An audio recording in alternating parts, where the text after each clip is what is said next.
Pode deixar. Pessoal, boa noite, tudo bem? Obrigado por comparecerem. Hoje a gente trouxe o professor Isaac Costa aqui. O professor Isaac é bacharel e doutor pela Sanfran, mestre pela FGV. Também é bacharel em engenharia da computação pelo ITA, né? Isso aí, já dá para ver que o cara é muito bom só de ver isso. Ele já foi analista também da CVM, de mercado de capitais, por quase 10 anos. Foi professor do IBMEC, atualmente é professor do INSPER e escreve colunas muito boas no Conjuro. Algumas eu até recomendei para a leitura de vocês, inclusive. Eu poderia ficar aqui 10, 20, 30 minutos falando só do currículo dele, mas acho que essas aqui são as partes principais. Hoje a gente vai bater um papo aqui sobre o que a gente chama de infraestruturas do mercado financeiro, que é um tópico um pouco cabeludo, um pouco difícil, e para não fugir do objeto do grupo, a gente vai traçar paralelos com criptoativos. O professor Isaac, ele sabe muito de direito, muito de tecnologia e muito de inovação. Então, podem esperar que cada palavra que sair da boca dele vai ser um aprendizado novo, provavelmente algo que a gente não viu ainda aqui no grupo. Dito isso, professor, se o senhor quiser fazer uma breve apresentação do que são IMFs, como mais ou menos elas se relacionam com os criptoativos, fique à vontade, o palco é seu. Tá ótimo. Oh, meu Deus, palco, agora eu tô muita responsa aqui, vamos lá. Eu vou, assim, né, eu ando tentando evitar slides o máximo na minha vida, até porque, enfim, eu vejo que alguns de vocês estão acessando pelo celular, mas eu vou tentar ser bastante comedido, né, só para realmente que algumas coisas dos slides nos ajudem a visualizar alguns pontos que a gente está falando, tá? Antes de tudo, né, nos slides que eu compartilhei com o Luiz há pouco, e ele vai circular com vocês, acho que tem dois QR Codes interessantes que eu coloco para vocês, que são, em primeiro lugar, um glossário que foi elaborado pela AB Cripto, tá? Vocês estão vendo os slides? Só copiando para mim? Então, estamos, professor. Maravilha. E o segundo é um QR Code, e também clicável para quando você baixar o PDF, com uma lista de livros na Amazon que eu tenho tentado manter atualizada ao longo do tempo, né? Eu já faço o disclaimer que eu não ganho nenhum dinheiro se vocês comprarem, não é link de afiliados, tão somente uma forma de organizar esses livros e mantê-los atualizados ao longo do tempo. Não param de ser publicadas coisas sobre o tema, então é difícil realmente manter essa curadoria, mas, ao mesmo tempo, muita coisa que é publicada acaba sendo mais do mesmo. Tá? Então, eu acabo tentando colocar ali aquelas coisas que eu entendo que são mais representativas, tá?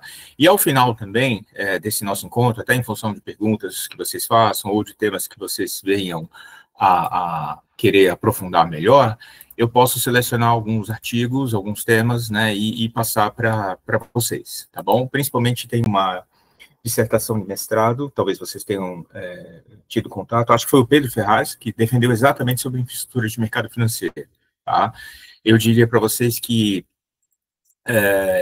talvez o que eu posso dizer, o principal trabalho sobre esse tema, ele tenha sido, em 2015, uma tese de doutorado da Margaret Noda, que é minha colega da CVM, em que ela procurou sistematizar o que se tinha de literatura internacional sobre esse tema. Como é um trabalho de 10 anos atrás, ele já está datado, mas eu acho que é um bom ponto de partida também. Então, eu compartilharei também a tese dela com vocês. Mas eu acho que para a gente, antes de falar da IMF em si, até para a gente contextualizar, né, o porquê da gente estar falando disso, eu queria falar do que está mais ou menos esquematizado nesse slide aqui. O que é isso, gente?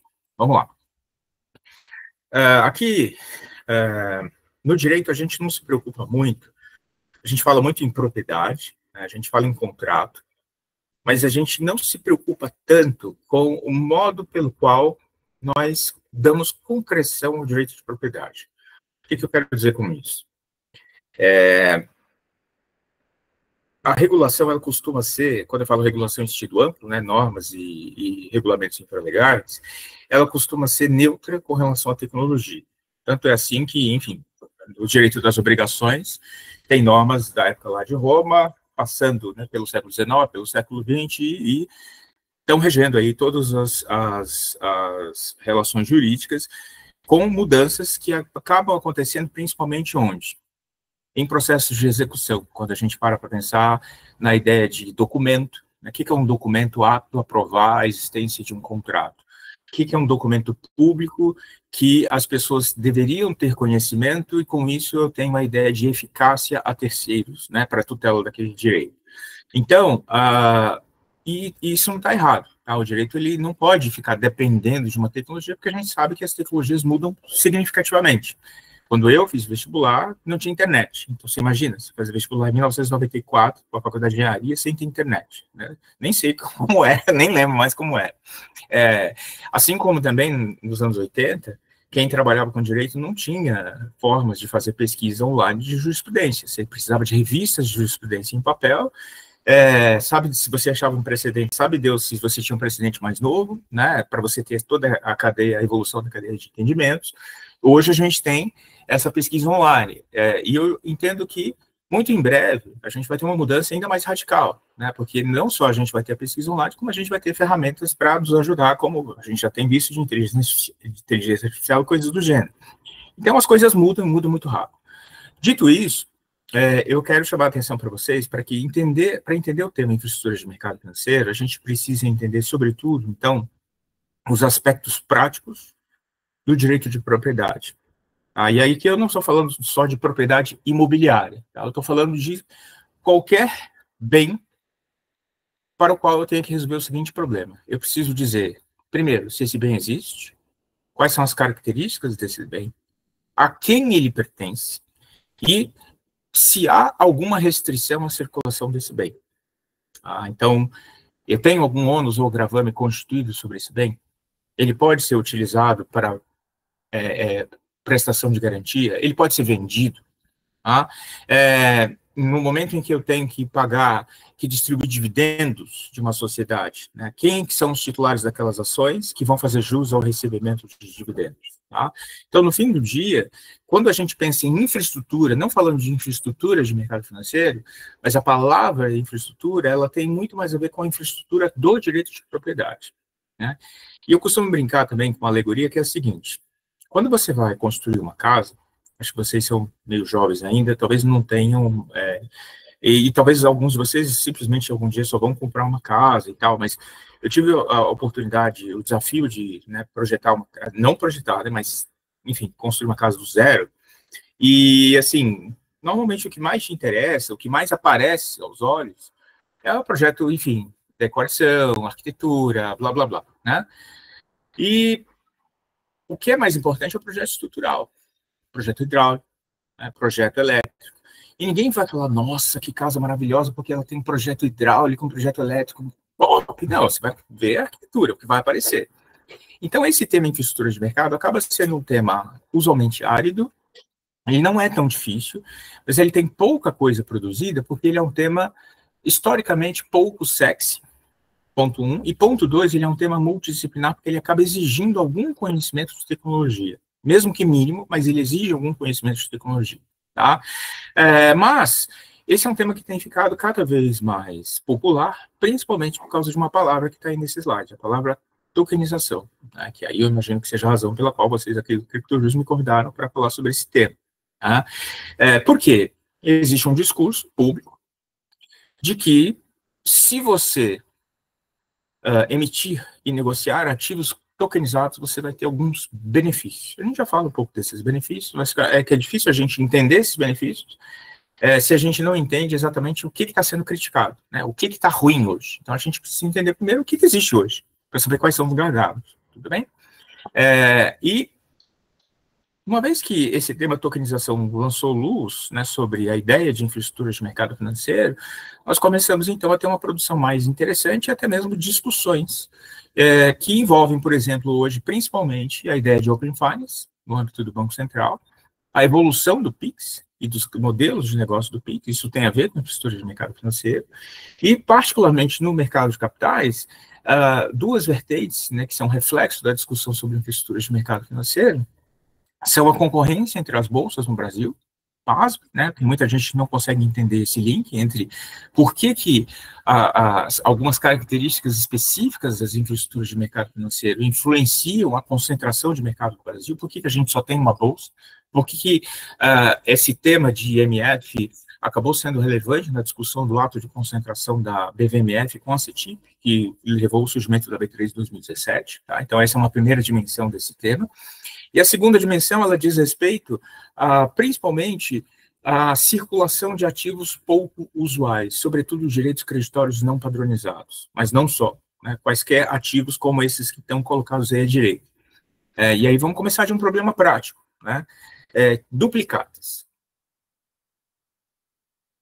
Aí eu queria abrir até, assim, em termos de dinâmica, gente, fiquem super à vontade para me interromper a qualquer momento, levantando a mão ou não, e até a fazer perguntas e questionamentos, tá? Eu sei que títulos de crédito é um dos assuntos mais chatos, né, da face da Terra, né? Principalmente dependendo da abordagem que é dada. Mas, curiosamente, é um dos temas mais instigantes de todo o direito do mercado.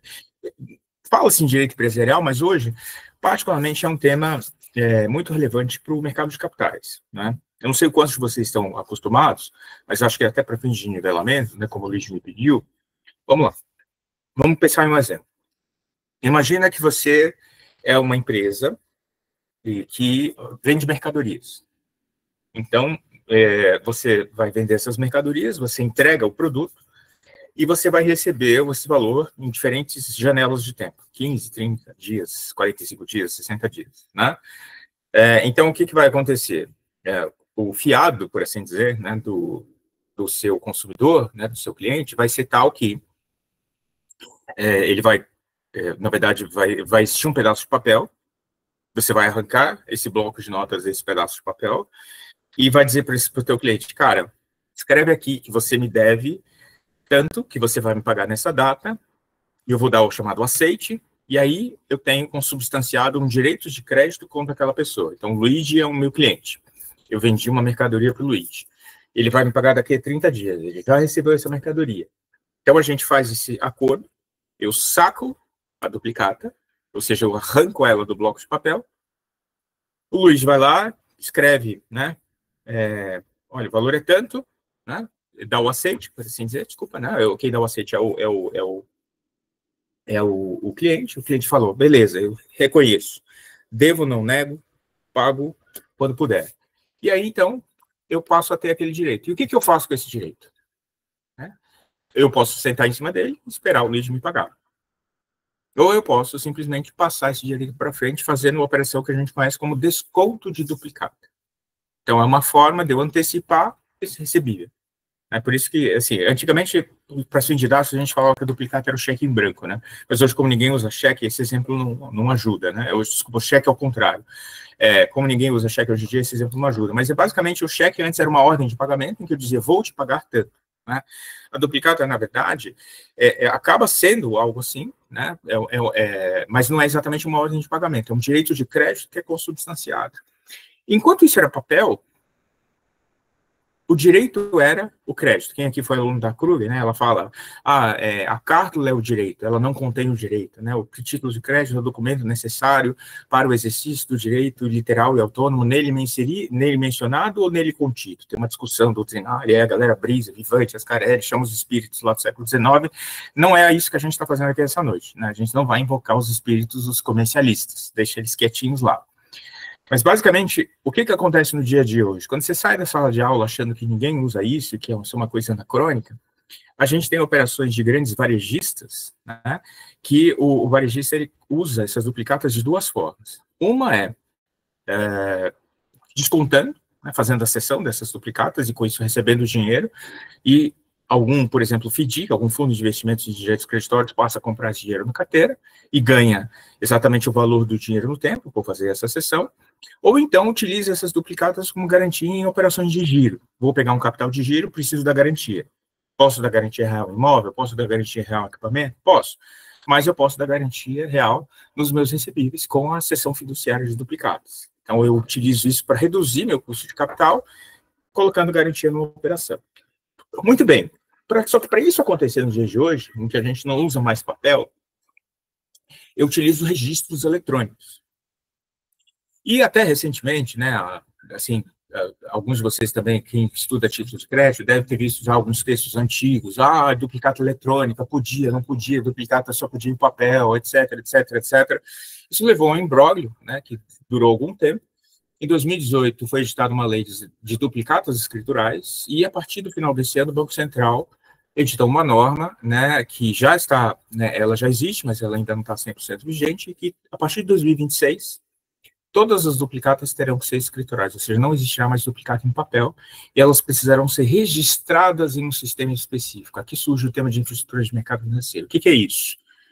Eu preciso ter uma base de dados, não sei se ela é única, não sei se são múltiplas bases de dados, mas eu preciso ter um repositório digital em algum lugar que me diga: o fulano de tal, a empresa A, comprou produtos, comprou mercadorias da Lojas Marisa, comprou mercadorias da Lojas Americanas.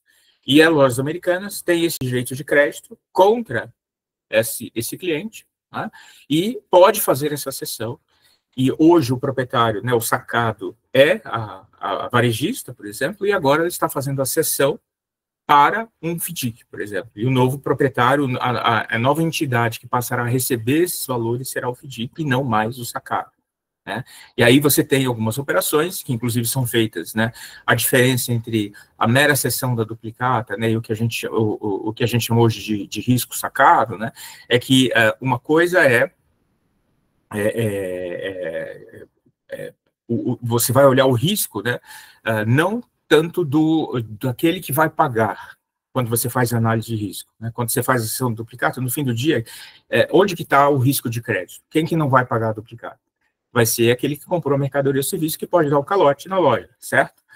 Só que quando você faz uma operação de risco sacado, a negociação é diferente. Você está falando, por exemplo, com uma empresa grande, um grande varejista, e a análise do risco de crédito será feita pelo varejista, porque você tem uma outra lógica de substituição, toda uma lógica de gestão dessas duplicatas. Não vou entrar aqui nos detalhes, porque não interessa tanto para a gente o economics dessa operação, mas simplesmente o fato de que nós precisamos ter segurança não só jurídica, mas segurança operacional para que essa operação fique de pé. Por quê? Eu preciso saber se houve efetivamente uma venda, se aquela venda, né, já foi realizada, quem é o devedor, qual é o prazo da operação, qual é o valor, se está tudo direitinho, e, sobretudo, eu preciso receber esse valor em determinado lugar. E quem vai pagar, às vezes, acha, no primeiro momento, que vai pagar é a loja que vendeu o produto ou serviço. A pessoa não necessariamente sabe que houve uma mudança no polo obrigacional, tá? E uma vez que eu faço essa sessão uma vez, eu não posso ter o que a gente chama de circulação paralela, que talvez você já deva ter ouvido falar de situações assim, né, em que eu tenho um direito de crédito, né, vamos supor, eu tenho que receber 100 mil reais, e aí eu cedo, vamos pegar os nomes de algumas pessoas aqui, eu cedo para a Carolina esse direito, eu cedo para o Lucas, cedo para o Daniel e cedo para a Mariana. Então, no fim do dia, eu antecipei 100 mil para os quatro, sem que eles tivessem visibilidade recíproca de que aquele título foi cedido mais de uma vez. Antes, quando era em papel, quando eu cedia pela primeira vez para a Carolina, por exemplo, ela já ficava com papel, entende? E aí eu não tinha mais o papel, não podia ceder de novo. O problema estava resolvido. Só que agora, como eu tenho um registro digital, que em princípio, num primeiro momento, eu não tenho nenhuma regra sobre onde ele está armazenado, o que eu faço com ele, nada me impede de chegar com os dados dessa operação, apresentar para o Lucas, para a Carolina, para a Mariana e para o Daniel, ceder esse crédito 4 vezes, e o que vai acontecer no final, se alguém for executar, eles vão descobrir que eles tinham a expectativa de pegar um direito de 100 mil reais, mas vão receber só um quarto disso. Então, esse é o problema fundamental aqui, gente. E por que cripto surge? Né? Cripto surge nesse contexto exatamente porque, quando a gente ouve falar lá do Bitcoin, qual que é a grande ovo em pé da tecnologia blockchain, da tecnologia de registro distribuído? É evitar o gasto duplo. Ou seja, eu tenho formas de ter um ativo representado digitalmente, e uma vez que ele sai da minha carteira e vai para a sua, eu consigo matematicamente garantir que eu não vou conseguir fazer essa operação 2 vezes. Ele sai da minha carteira do mesmo jeito que uma cédula de papel, como a gente fazia na época da Mesopotâmia, sai da minha carteira para eu pagar alguma coisa. Essa é a ideia aqui. E eu falei de duplicatas, gente, né? Mas, na verdade, veja, o Banco Central ele já fez um movimento para dizer o seguinte: olha, tem várias empresas aí que oferecem esse serviço de registro de duplicados. Tem CERC, tem Grafeno, tem Cellcoin e assim por diante. Tá? Essas empresas, então, funcionam como cartórios. Cartórios que vão fazer o quê? O arquivamento daquele documento eletrônico. E para que serve um cartório? exatamente para garantir a existência de um bem, a titularidade desse bem e verificar a exigibilidade desse bem. Né? Só que a diferença é que a gente não está falando aqui de um registro de imóveis, ou de um registro de notas e títulos, ou de títulos de documentos, que tem regras específicas para você dar publicidade, qual é a praça na qual você registra.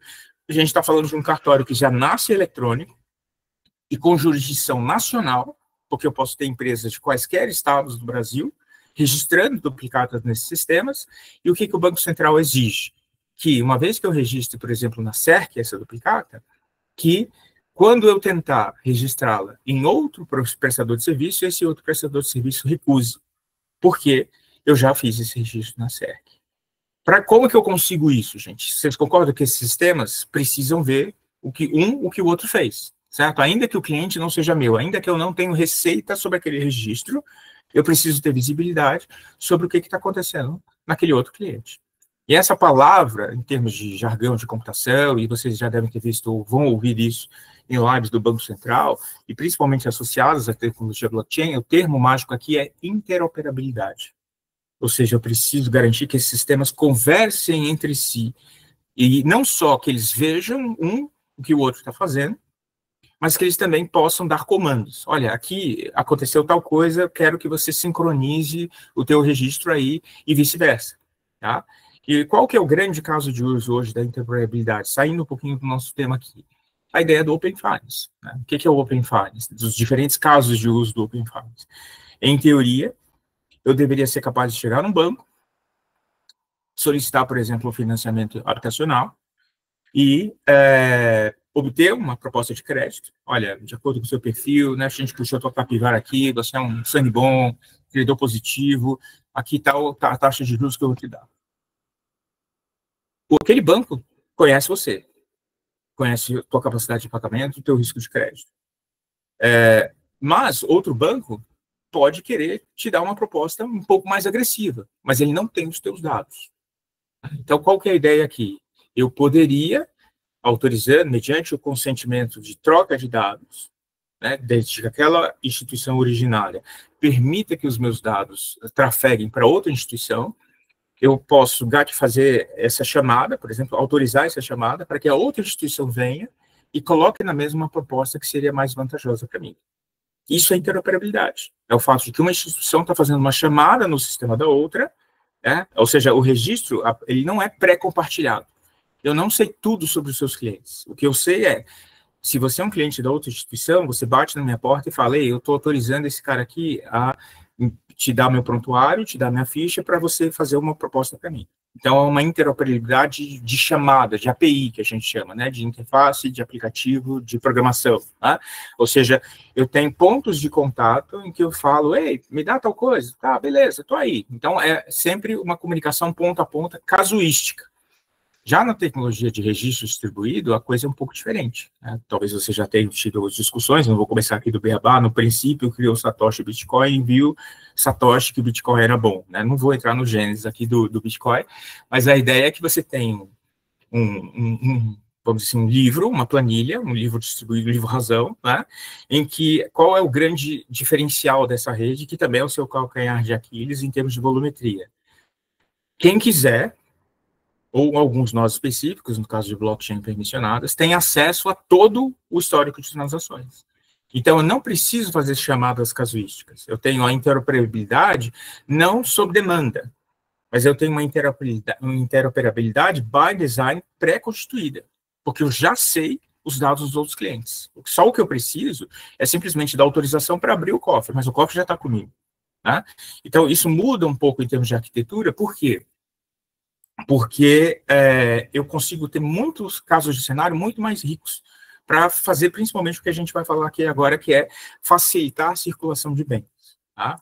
Para encerrar, antes de a gente até partir para um primeiro round de perguntas, eu falei então aqui de duplicatas, mas o que tem em comum entre todos esses ativos que estão nesse lado direito do slide aí? São ativos que não têm padronização. né? Eu tenho um precatório que está lá, ele foi criado no bojo de um processo contra a fazenda pública, posso ter precatório pequeno, posso ter, né, aquela requisição de pequeno valor, posso ter precatório de 50, 100 milhões, né, e ainda, cada tribunal de cada estado vai ter uma lógica diferente, né, e aí, o que eu faço?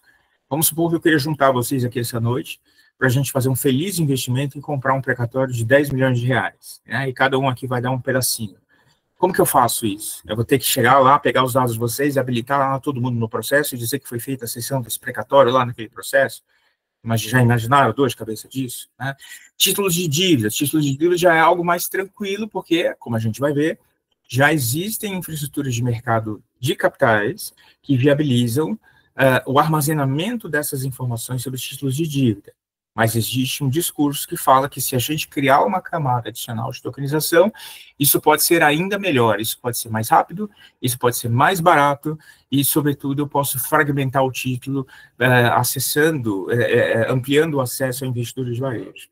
Outro investimento, que também não deve fazer parte da realidade de muitos aqui, são as cotas de consórcio contempladas, né? Você é uma pessoa que está lá pagando seu feliz consórcio, quer comprar um carro, paga, né?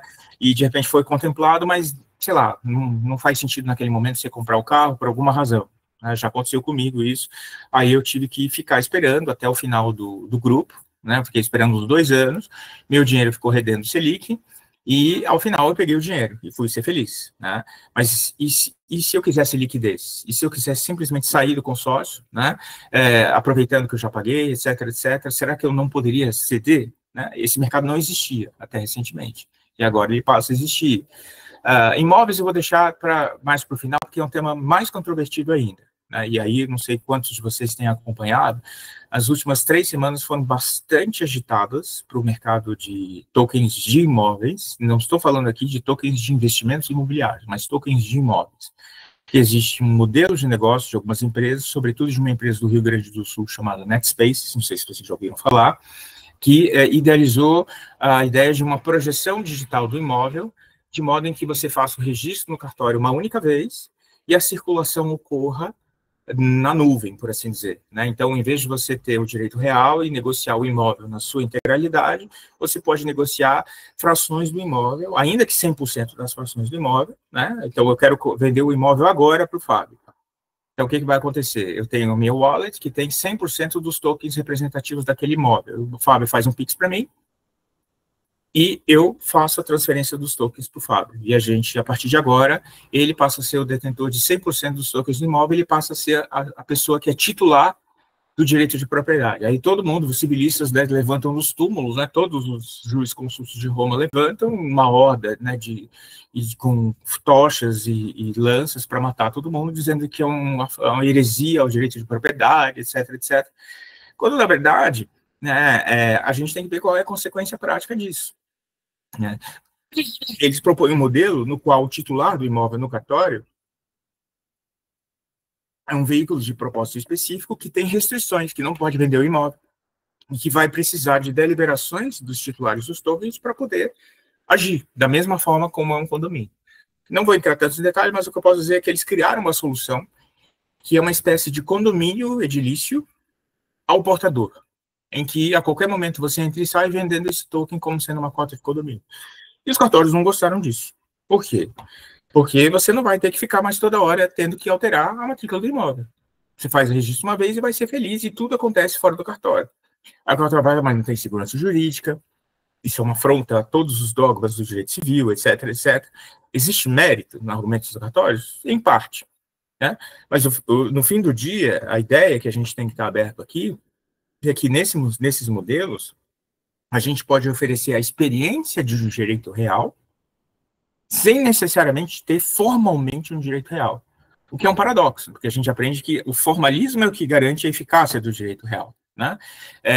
Entretanto, como a gente vai ver aqui, é possível que essa tecnologia, desde que organize direitinho, né, a síntese desse encontro de hoje, gente, é mais ou menos o seguinte, né, se organizar direitinho, né, todo mundo consegue provar o direito de propriedade. É isso, essa é a síntese. E infraestrutura de mercado é como organizar direitinho.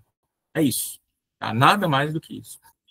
Bem, fan tokens e ingressos, outro exemplo, fechando os exemplos aqui, né? Por exemplo, ingressos para o show da Taylor Swift. Não sei se você gosta de Taylor Swift aí, né? Os alunos costumam gostar da pós-graduação. Não sei, talvez se você gosta de gente mais jovem, não sei quem é. Eu sou numa época que os mais jovens que eu gostava de Justin Bieber, mas Justin Bieber hoje já é cringe, né? Já é a galera mais velha. Enfim, já perdi a referência. Mas vamos supor, né, que você tem ingresso da Taylor Swift, que hoje são simplesmente cupons, né?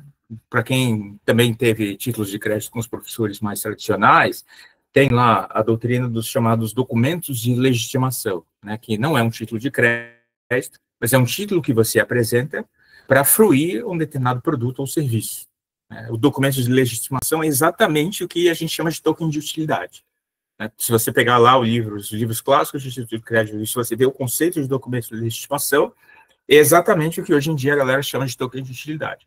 É uma fichinha que você compra para poder fruir um produto ou serviço. Uma fichinha de uma festa de São João, uma quermesse. Que você vai lá, em vez de usar dinheiro, só circula aquela fichinha para você comprar seu quentão, seu vinho quente, sua pamonha e assim por diante. Tá? E o que eu posso fazer aqui? Se eu criar uma representação especial desse ingresso, uma representação digital, dizendo que, vou pegar o nome de outra pessoa aqui, que o Marcos Tadeu é o cara que comprou aquele ingresso naquele momento, o que pode acontecer a partir dali? O Marcos Tadeu pode chegar e vender aquele ingresso dentro de um mercado secundário de ingressos, que é não um mercado de cambistas, informal, mas é um mercado organizado, e ainda um percentual dessa venda secundária pode ser revertido para quem? Para o artista ou para a empresa que promove os eventos. Vocês concordam comigo que nas vendas subsequentes de um ingresso para um cambista, como que eu vou fazer o enforcement de um eventual pagamento de comissão? Eu tenho como fazer isso? Numa obra de arte, por exemplo, os artistas, em teoria, deveriam ter direito a todas as vendas subsequentes de uma obra de arte. Falando aqui, por exemplo, de quadros, né, de pintura, escultura e coisas do gênero. Como que eu faço o enforcement disso? Como que eu sei que minha escultura foi vendida de A, depois para B, depois para C, depois saiu do meu país? Como que eu vou lá e buscar esse dinheiro? Que é o mesmo problema dos jogadores de futebol, né?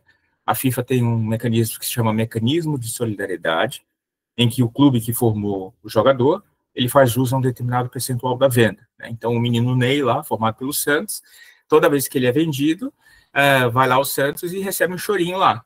Né? É um direito creditório contingente. A gente não sabe se o menino Ney vai ser vendido, até porque ele pode ser cancelado de vez, né? Mais do que já tem sido. Mas se ele não for cancelado e ainda tiver algum valor de mercado, sai a venda.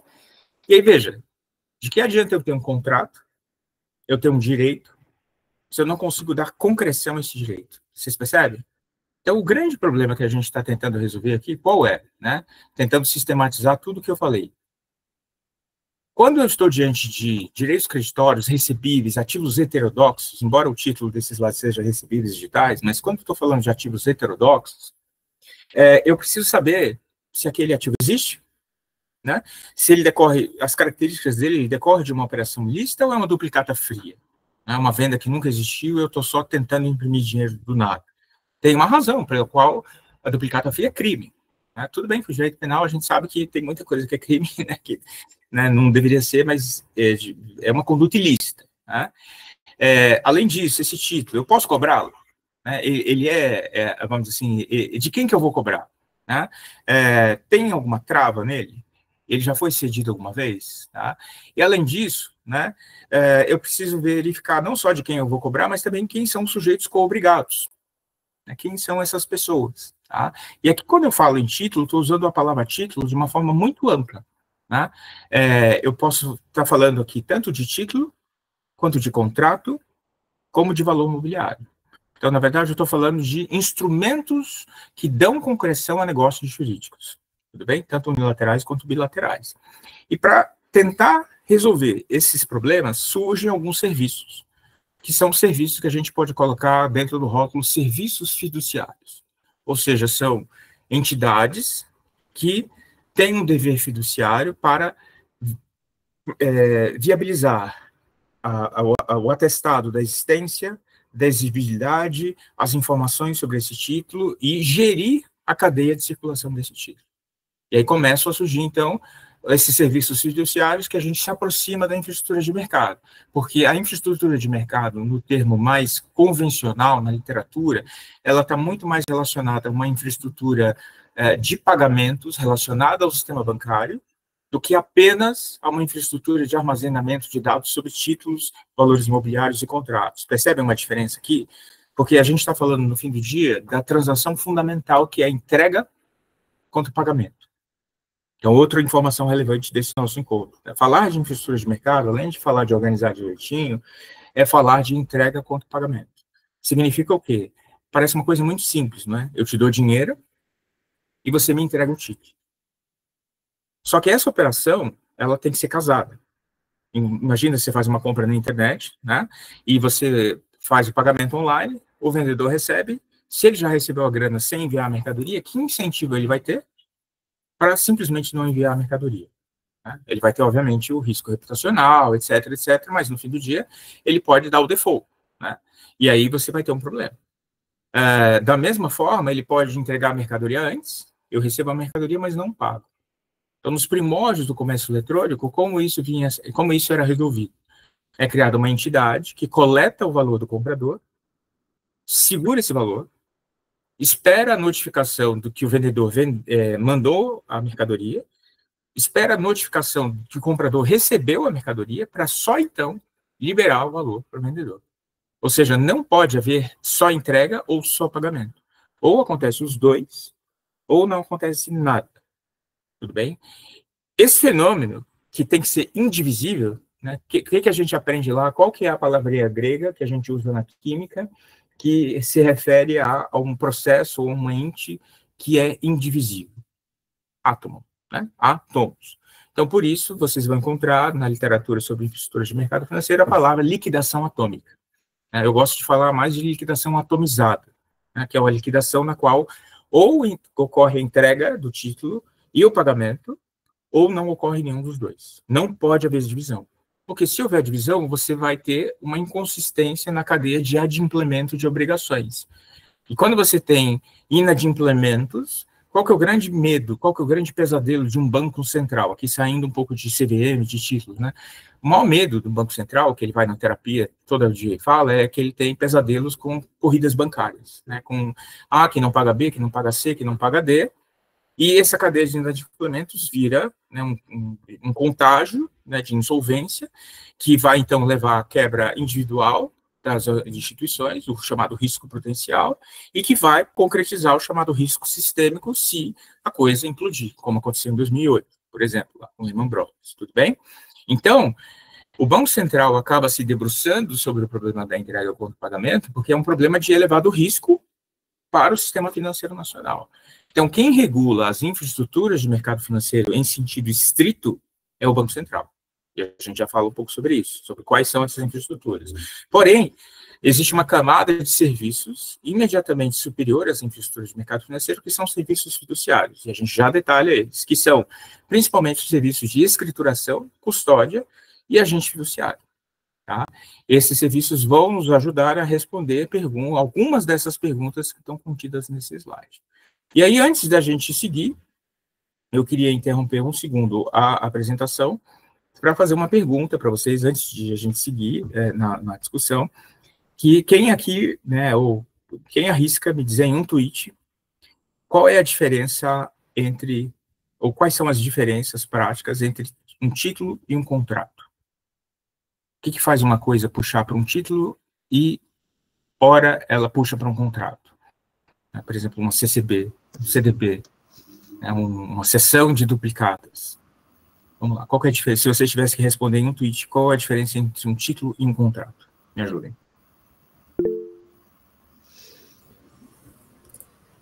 Eu poderia falar que, professor, que todo título nasce de uma obrigação, e enquanto que nem todo, mas em contrapartida, nem todo contrato geraria um título, necessariamente? Tá quente, né? Qual que é a definição de contrato? Vamos lá, Eduardo. Opa, posso estar totalmente errado, tá? Mas eu associo mais a ideia de título, a ideia de uma execução, tá? Uma execução no sentido do exercício de um direito. E um contrato mais no sentido de uma consolidação de um acordo de vontades, por exemplo. Pensando talvez mais numa esfera judicial, um contrato pode servir como um título executivo extrajudicial, justamente para que seja executado o exercício de um direito ali consolidado. Posso estar errado, mas é o que vem na cabeça. Vale, ambas as perspectivas são válidas, do Eduardo e do Luiz. Estou só coletando aqui para reagir a essas percepções. Mais alguém? Parece aquelas pegadinhas, né? Pô, do nada a gente veio falar aqui de infraestrutura, tecnologia, o cara está perguntando uns negócios nada a ver, parece que eu estou uma aula chata de direito civil, né? Vamos lá, vou poupar vocês. Essa noite, qual que é a ideia aqui, gente? O que vocês falaram é verdadeiro em parte, mas muitas vezes a gente foge da essência. A gente falou aqui de consequências práticas, né, de consolidação de obrigações, né, de nem todo contrato representa um título. Veja, ambos são espécies do mesmo gênero no negócio jurídico, certo? Sendo o contrato um negócio jurídico bilateral por excelência. O que significa bilateral? Significa que eu tenho dois polos obrigacionais, né, na relação.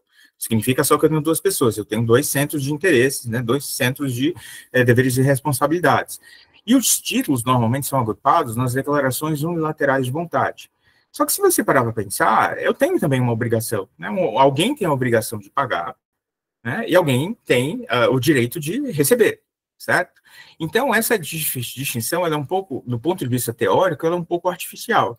E aí a fala do Luiz é bastante relevante porque ela revela uma preocupação prática. Tá? O que eu posso dizer para vocês, em termos de resposta a essa pergunta que eu mesmo formulei? Existe um gradiente de fungibilidade entre título e contrato. Entende? E por que isso é importante? Um contrato, gente, por exemplo, um contrato de swap, que é uma troca de fluxos de caixa entre duas instituições financeiras. Uma vai trocar por dólar, outra vai trocar por uma taxa de juros XPTO, dentro de uma série de regras, com um determinado prazo, um determinado valor, com opção de knock-in, knockout, cláusula de aceleração. Você pode colocar tudo gourmet lá do Salt Bay lá para fazer o swap ficar maravilhoso, tá? É um negócio que você não vai conseguir passar para frente tão facilmente, porque ele é relativamente infungível.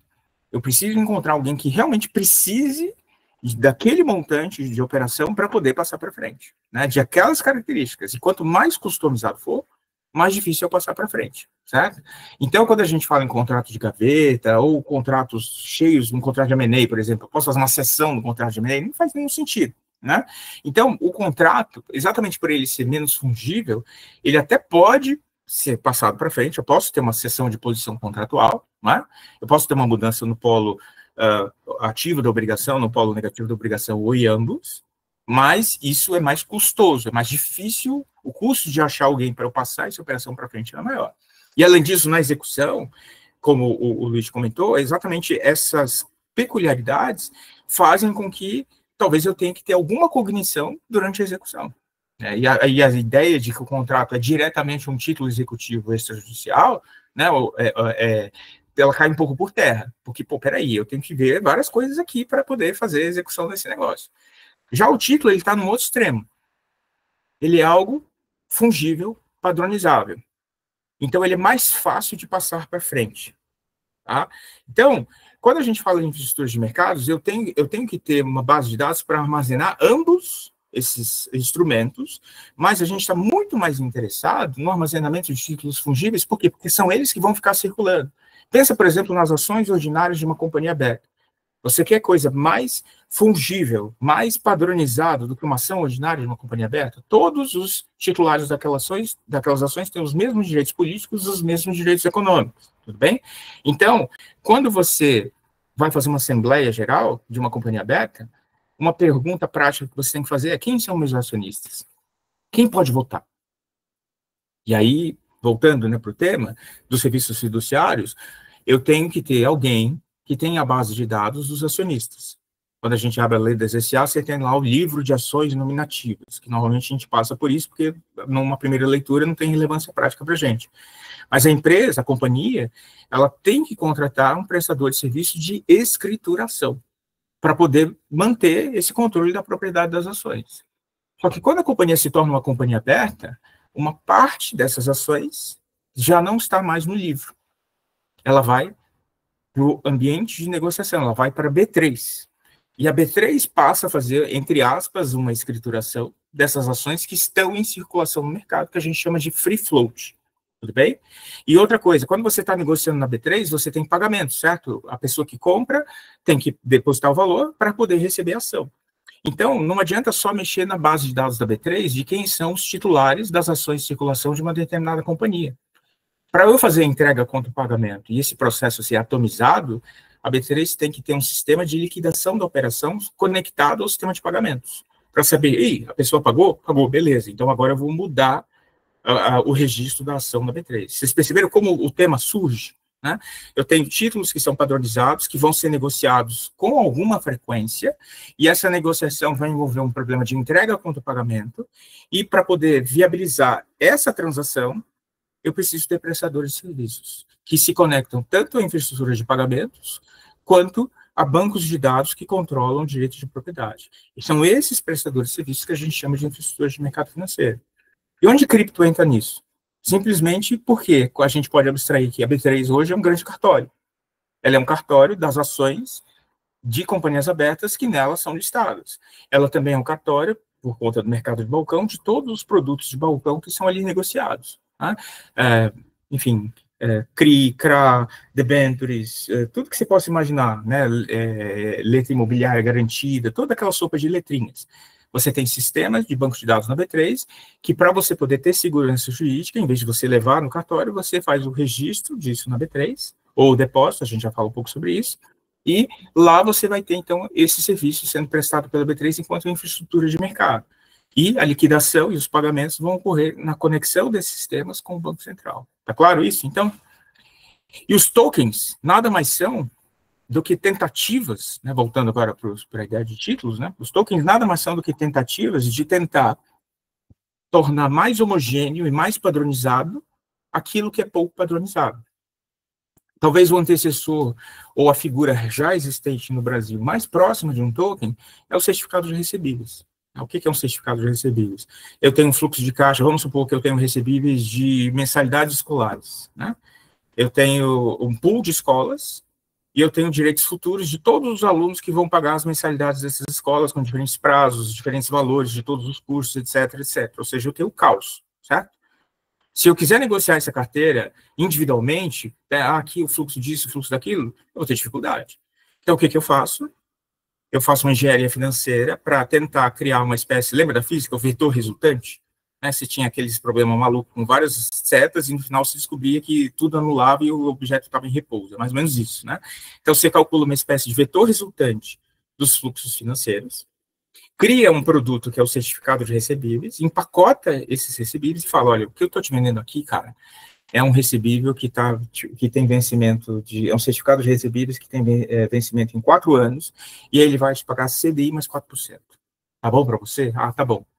E aqui está o lastro, aqui estão todos os recebíveis que amparam, né, que servem de lastro para esse certificado de recebível. Um token é exatamente isso. Qual a diferença? O certificado de recebível, ele pode ser registrado na B3, e quem vai dizer para você que existe o certificado de recebível? Quem vai dizer para você quem são os titulares do certificado de recebível? No momento em que eu tiver um pagamento de um juros intermediário, de um cupom, como que eu vou fazer esse pagamento? Tudo é o sistema da B3, a infraestrutura de mercado financeiro da B3. Se a gente muda para cripto, do que a gente já aprendeu aqui é o quê? Quem faz isso? É a nuvem. E se é a nuvem que faz isso, eu pago para a nuvem, num sistema que pode ser mais barato, utilizando smart contracts. Todo mundo pegou a ideia aqui? Então, se você entende como que o direito de propriedade ele é viabilizado por esses sistemas centralizados, você migrar isso para blockchain significa única e exclusivamente abstrair que, em vez de você estar respondendo a B3, ao Banco Central, ou algum outro prestador de serviço de infraestrutura, você está abstraindo isso numa nuvem. E essa nuvem só vai funcionar se esses participantes se organizarem para falarem a mesma língua, ou, como a gente usa em computação o termo, fazerem transações utilizando o mesmo protocolo. Né? O mesmo protocolo, a mesma forma de se comunicar, os mesmos formatos de dados, os mesmos tipos de mensagem. Tudo bem? Então, antes da gente seguir, eu tenho mais alguns pontos importantes, agora para pegar o filé e fazer o arremate, mas eu queria ouvir se vocês têm algumas perguntas intermediárias, se está todo mundo na mesma página aqui. Fique à vontade. Dúvidas, angústias. Luigi, vamos lá. Professor, o senhor tocou num ponto muito interessante, não só agora, mas anteriormente também, do token servir como um título, e esses títulos são mais fáceis de se passar para frente, né? E os tokens vão servir como, talvez naquela acepção mais clássica, clássica como um envelope para certos direitos. Nessa perspectiva, professor, torna-se muito mais fácil passar para frente um direito de propriedade de um imóvel, por exemplo, né? Mas talvez isso encontre alguns obstáculos no nosso direito. Para você, com a chegada dos tokens e com essa facilidade de passar isso para frente, o direito pode ter que se desapegar de alguns institutos mais milenares que já estão na nossa tradição jurídica, ou isso não vai causar tanto impacto na visão do senhor? Vamos lá. Eu acho que se você tem duas perguntas, né, dentro dessa questão, vamos começar pela mais fácil. Quando a gente fala de tokens de imóveis, isso pode significar duas coisas. Isso pode significar o token do recebível, né, o token de papel, que aí é mais fácil a gente entender o que é fungível, porque no fundo você está comprando fluxo de caixa. Então, né, você até pode iniciar, isso aqui vem de um shopping, do aluguel de um shopping XPTO, você vai analisar as características do empreendimento muito mais para saber o risco de crédito, né? Mas em termos de parâmetros quantitativos do token, você consegue comparar. Ou comprar a propriedade em si. Se você tiver 100%, você é o proprietário. Você pode usar e fruir o imóvel, eventualmente dispor do imóvel, você ter todos os direitos de propriedade, todas as dimensões dos direitos de propriedade. Quando você utiliza o token para efetivamente usar a propriedade, né, e isso inclui realmente ser titular do imóvel, aí a gente não... É difícil falar de fungível, porque você teria que comparar imóvel com imóvel.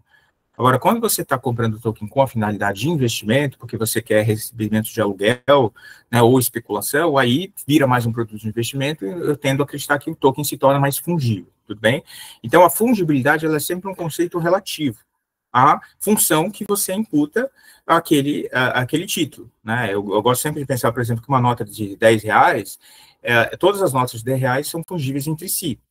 Mas se eu estou lá, né, como a gente fazia antigamente, desenho um coraçãozinho, né, João ama Maria, para João e Maria, aquela nota ela é infungível, porque tem algo especial nela que difere das outras notas de R$10. Esse é o primeiro ponto.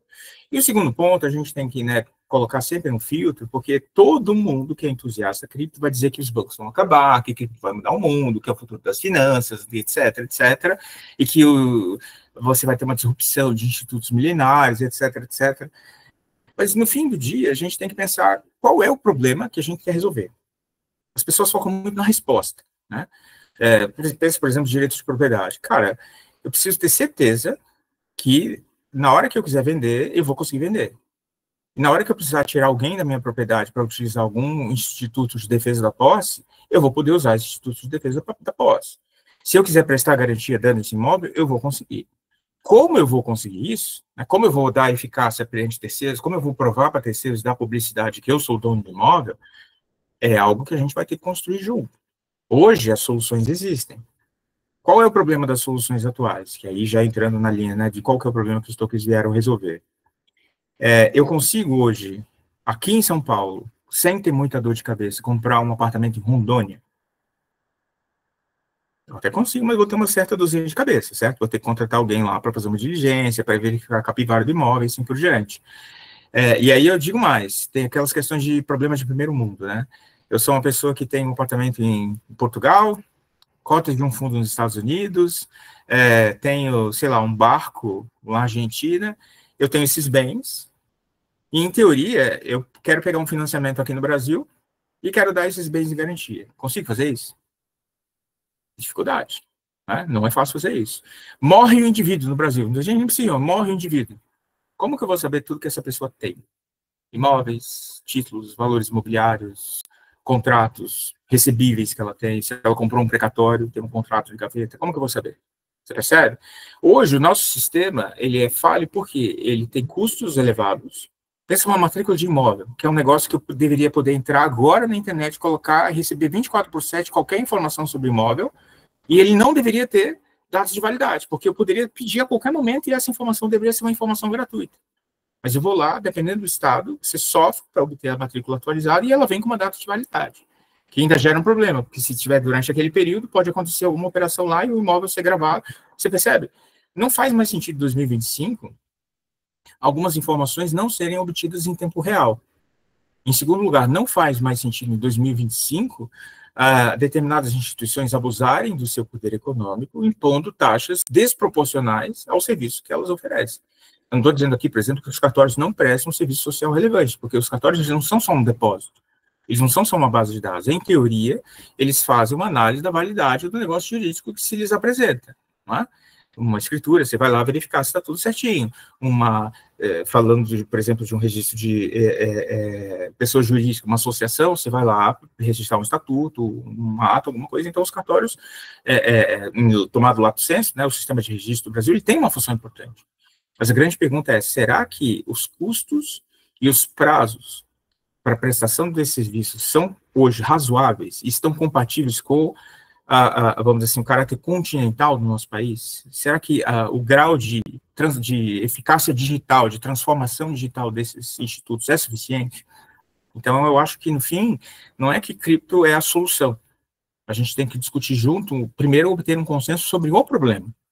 Muitas vezes a gente não tem sequer um consenso sobre o que está errado, sobre o que a gente quer mudar. Cripto, mas por que você quer cripto? Calma aí, né? E, além disso, a gente vai ver que tem uma série de nuances para a gente falar sobre cripto, para a gente ver onde e como isso vai poder ser utilizado, que eu espero poder, eu acho que tenho ainda uns 10 minutinhos, imagino, antes da gente poder ir dormir, 10, 15 minutinhos. Como que a gente está de horário? Já extrapolei o horário? Como é que tá? Não, temos ainda 20, 25 minutos. Então, maravilha.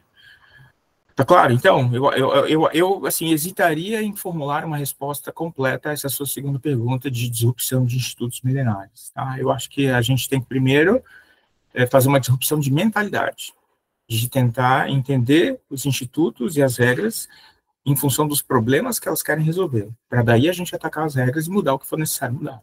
Tá? Mas aí, no Brasil, a gente sabe que não é assim, né? Do nada acontece um BO, vamos parir um PL, né? Aí sai 15 PLs, aí começa a galera, aí lobby, papapá, e no final sai um negócio pior do que estava antes. E aí vai. Mais alguma pergunta por hora, antes da gente voltar? Opa. Podemos seguir? Vamos lá. Opa, por favor, Eduardo? Isso. Vamos lá. Eu tenho uma dúvida, professor. Se a Web3, ela cumprir o que, a princípio, ela promete cumprir, a governança dos mercados, ela poderia, em teoria, migrar dos bancos centrais e dos reguladores para as DAOs, né? Depende, né? Você usou palavras aí muito amplas, muito fortes, né? Primeiro, o Banco Central, ele cuida de moeda, emissão de moeda, política monetária, e dentre outras coisas, política creditícia, etc, etc. Então, existe essa tensão entre o que é, vamos dizer assim, a unidade de valor, a moeda estatal, e o que seria uma moeda privada, tá? Uhum.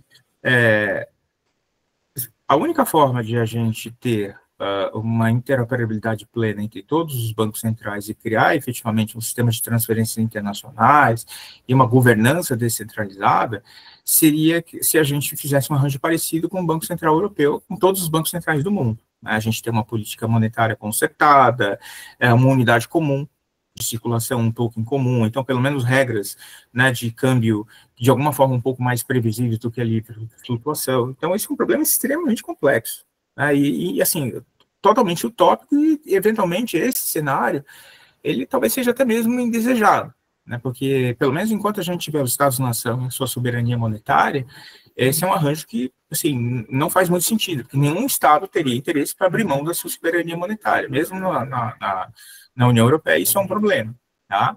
E aí, o que a gente poderia ter seria o surgimento de unidades de troca de tokens, né,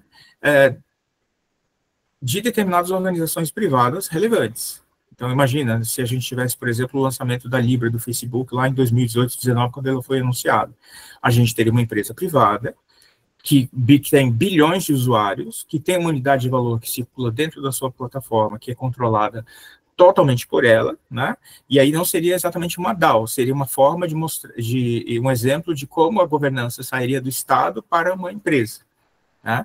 A ideia de DAO seria o quê? Em vez de você ter uma empresa como uma Meta, que você tivesse uma coletividade e que os recursos gerados por aquela coletividade fossem apropriados por essa coletividade, que a plataforma não fique com todo o valor, como acontece com o Instagram, como acontece com o YouTube, como acontece com o TikTok, né? A ideia é o criador ser remunerado pelo que ele gera. Você está lá dando like e gerando comentário e dando seus dados, de alguma forma isso tem que voltar para você em forma de valor e até mesmo monetização.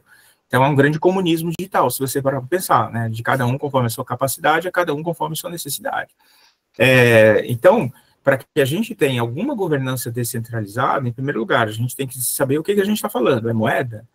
É alguma outra coisa? Algum token de troca de valor? Né? É algum tipo de cupom de pagamento para alguma situação específica? Por exemplo, vamos supor a FIFA. Né? A FIFA ela tem um sistema internacional de transferência de repasses, né, para as confederações, para as federações, para o fluxo de comissões dos jogadores. A FIFA poderia criar, para usar a palavra, um ecossistema de pagamentos dela para quaisquer transações envolvendo direitos de imagem, transferência de atletas, repasses, cobrança de taxas e coisas do gênero. Então, nesse caso, ela poderia ter, né, a FIFA junto com essas organizações de futebol, elas poderiam criar uma grande DAO com uma governança arbitrada pela FIFA, para poder viabilizar essa solução. Isso é possível, dentro da concreção de um conceito de Web3. O grande problema é, hoje, eu não vejo absolutamente nenhuma empresa, ou nenhuma tese, ou nenhum caso de uso, sequer perto de a gente chegar em um arranjo como esse que a gente está falando. Eu vejo muito DAO, legal, mas é caçador de borboleta. Né? Não existe um DAO concreto. Vamos fazer, por exemplo, uma grande rede das instituições de saúde, para você ter uma interoperabilidade dos dados médicos dos pacientes, para que a pessoa não tenha que ficar respondendo o questionário de anamnese em todo momento, para que o sistema de saúde seja um sistema, como é que eu posso dizer, se eu for ser atendido no Reino Unido, numa viagem, que meus dados sejam levados comigo, eu consiga, né, ter uma ideia, se eu mudar de país e quiser fazer um seguro de saúde no Reino Unido, todo o meu histórico seja levado comigo. Eu poderia ter uma DAO das organizações de saúde com uma moeda de troca para facilitar essa interoperabilidade dentro da linha de Web3 que você falou, tá? Mas eu não quero ser cético aqui, né? Mas na verdade, é bom ser cético, né? Porque faz parte da perspectiva científica, tá? Mas eu sou um tanto quanto pessimista. Eu vejo muito hype em torno de Web3, mas no fim do dia, você tem discursos de legitimação de uma mania especulativa. No fim, o que a galera quer é comprar Dogecoin. Né? O que a galera quer é comprar Shiba Inu, Tubaína e coisas do gênero. Tá? Então, no fim, é como se a gente tivesse aqui, não, vamos falar de tokenização, infraestrutura, coisas legais, coisas bacanas, mas a gente está só alimentando a bolha, o cassino. Tá? Às vezes eu tenho essa impressão. Tudo bem? E tem uma pergunta, o Luiz tem a mão, mas eu vou ler a pergunta antes do Luiz, antes do Cleuben, né? Muito barulho, papapá. A enorme variedade de ativos que podem ser tokenizados, como a regulação deve se adaptar? Né? Deve existir uma regra geral para todos os tokens ou cada categoria deve ter um tratamento legal?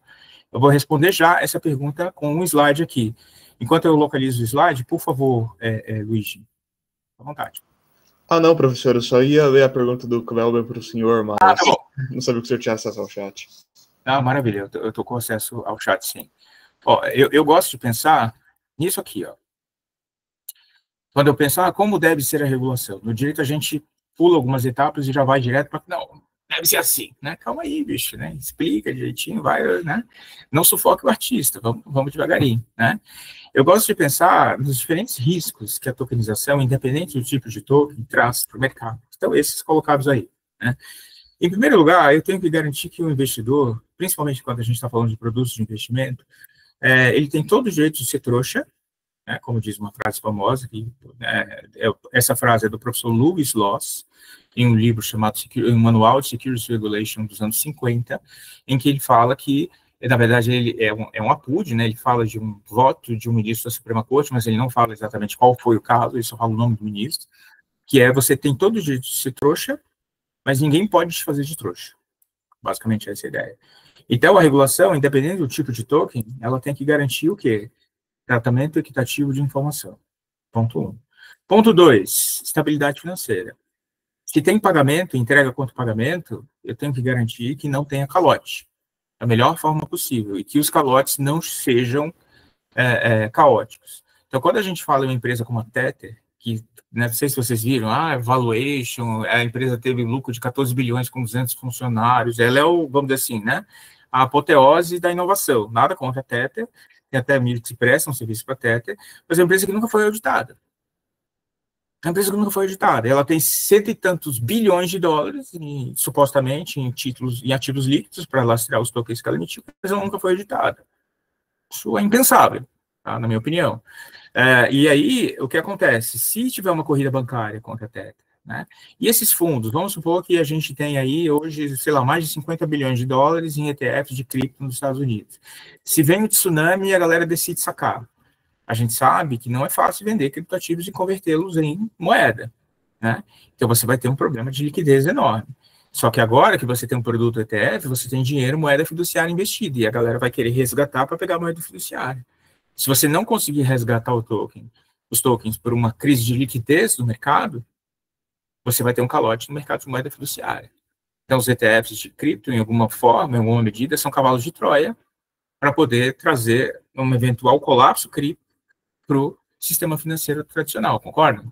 Todo mundo entendeu esse ponto aqui? Tá? É um risco. Ninguém está vendo. Por quê? Porque dá dinheiro, é fácil vender a tese de que você vai, né, diversificar seu portfólio, você vai ganhar, etc, etc. Está todo mundo botando para dentro. 50 bi, 60 bi, todo mundo sendo feliz. Todas as instituições lançando seus ETFs e sendo felizes. Tudo vai bem até que deixe de ficar bem, né? Então, esse é um outro ponto. Terceiro, prevenção à lavagem de dinheiro, né? Será que eu preciso ter algum tratamento diferenciado para o token, quando, na verdade, um dos grandes problemas é evitar que eu traga dinheiro proveniente de atos ilícitos para esse mercado? Para eu não chegar simplesmente e dizer, olha, tá aqui, eu estou pagando imposto de 5 milhões de reais porque eu sou um milionário cripto e eu comprei isso, sei lá, na Nova Zelândia, na Malásia, tantos anos atrás, e ninguém vai nem olhar se eu comprei mesmo, e eu simplesmente estou trazendo dinheiro sujo que foi lavado via cripto. E aí, eu quero isso? Tá?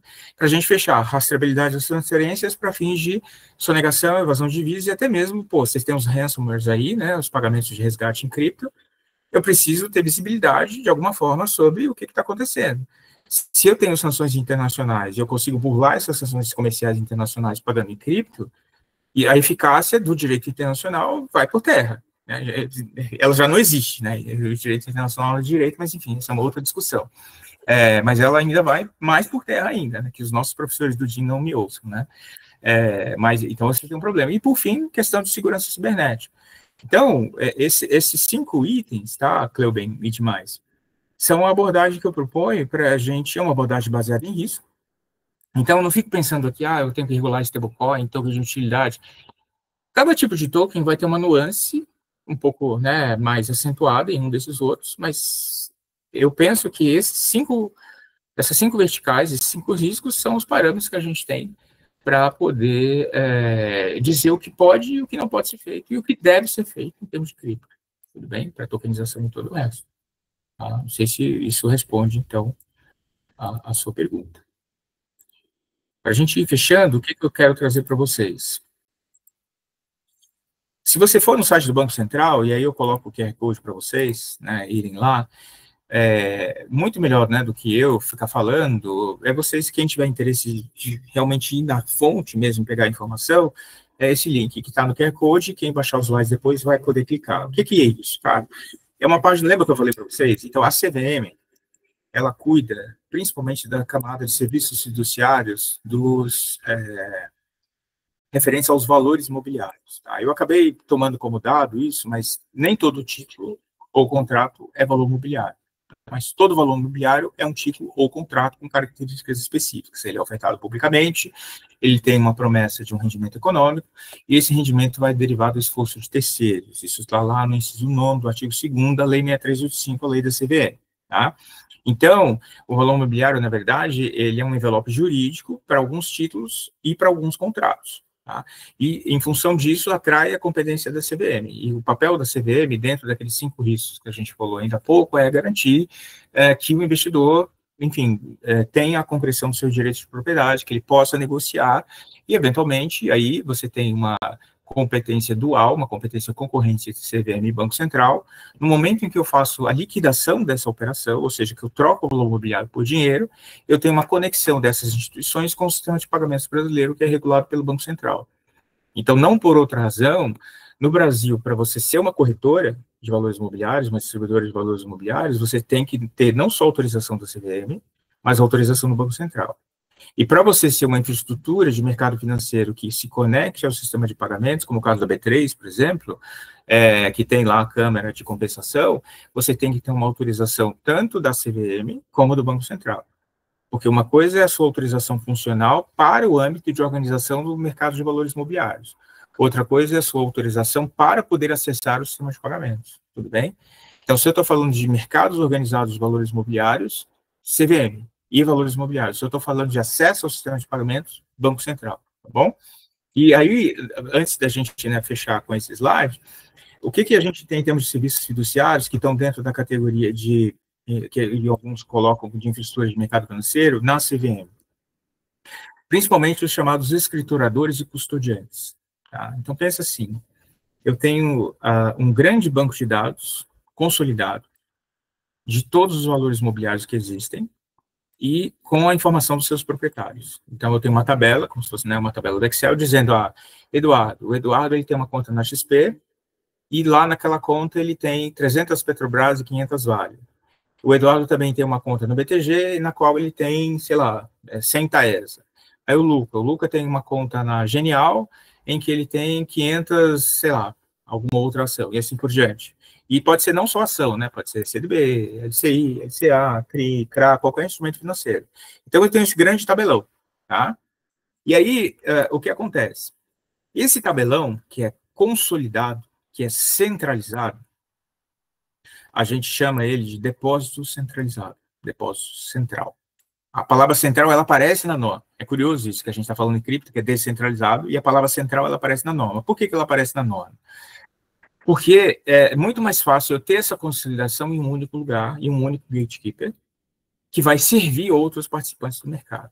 Então, a gente parte da ideia de depósito centralizado. Então, o depósito centralizado ele é o grande cofre no qual o proprietário fiduciário ele é o titular, né, para todos os fins do direito de propriedade, mas só que, eventualmente, eu posso fazer comandos a esse depósito centralizado para dizer, olha, transfere para fulano. Porque é uma herança.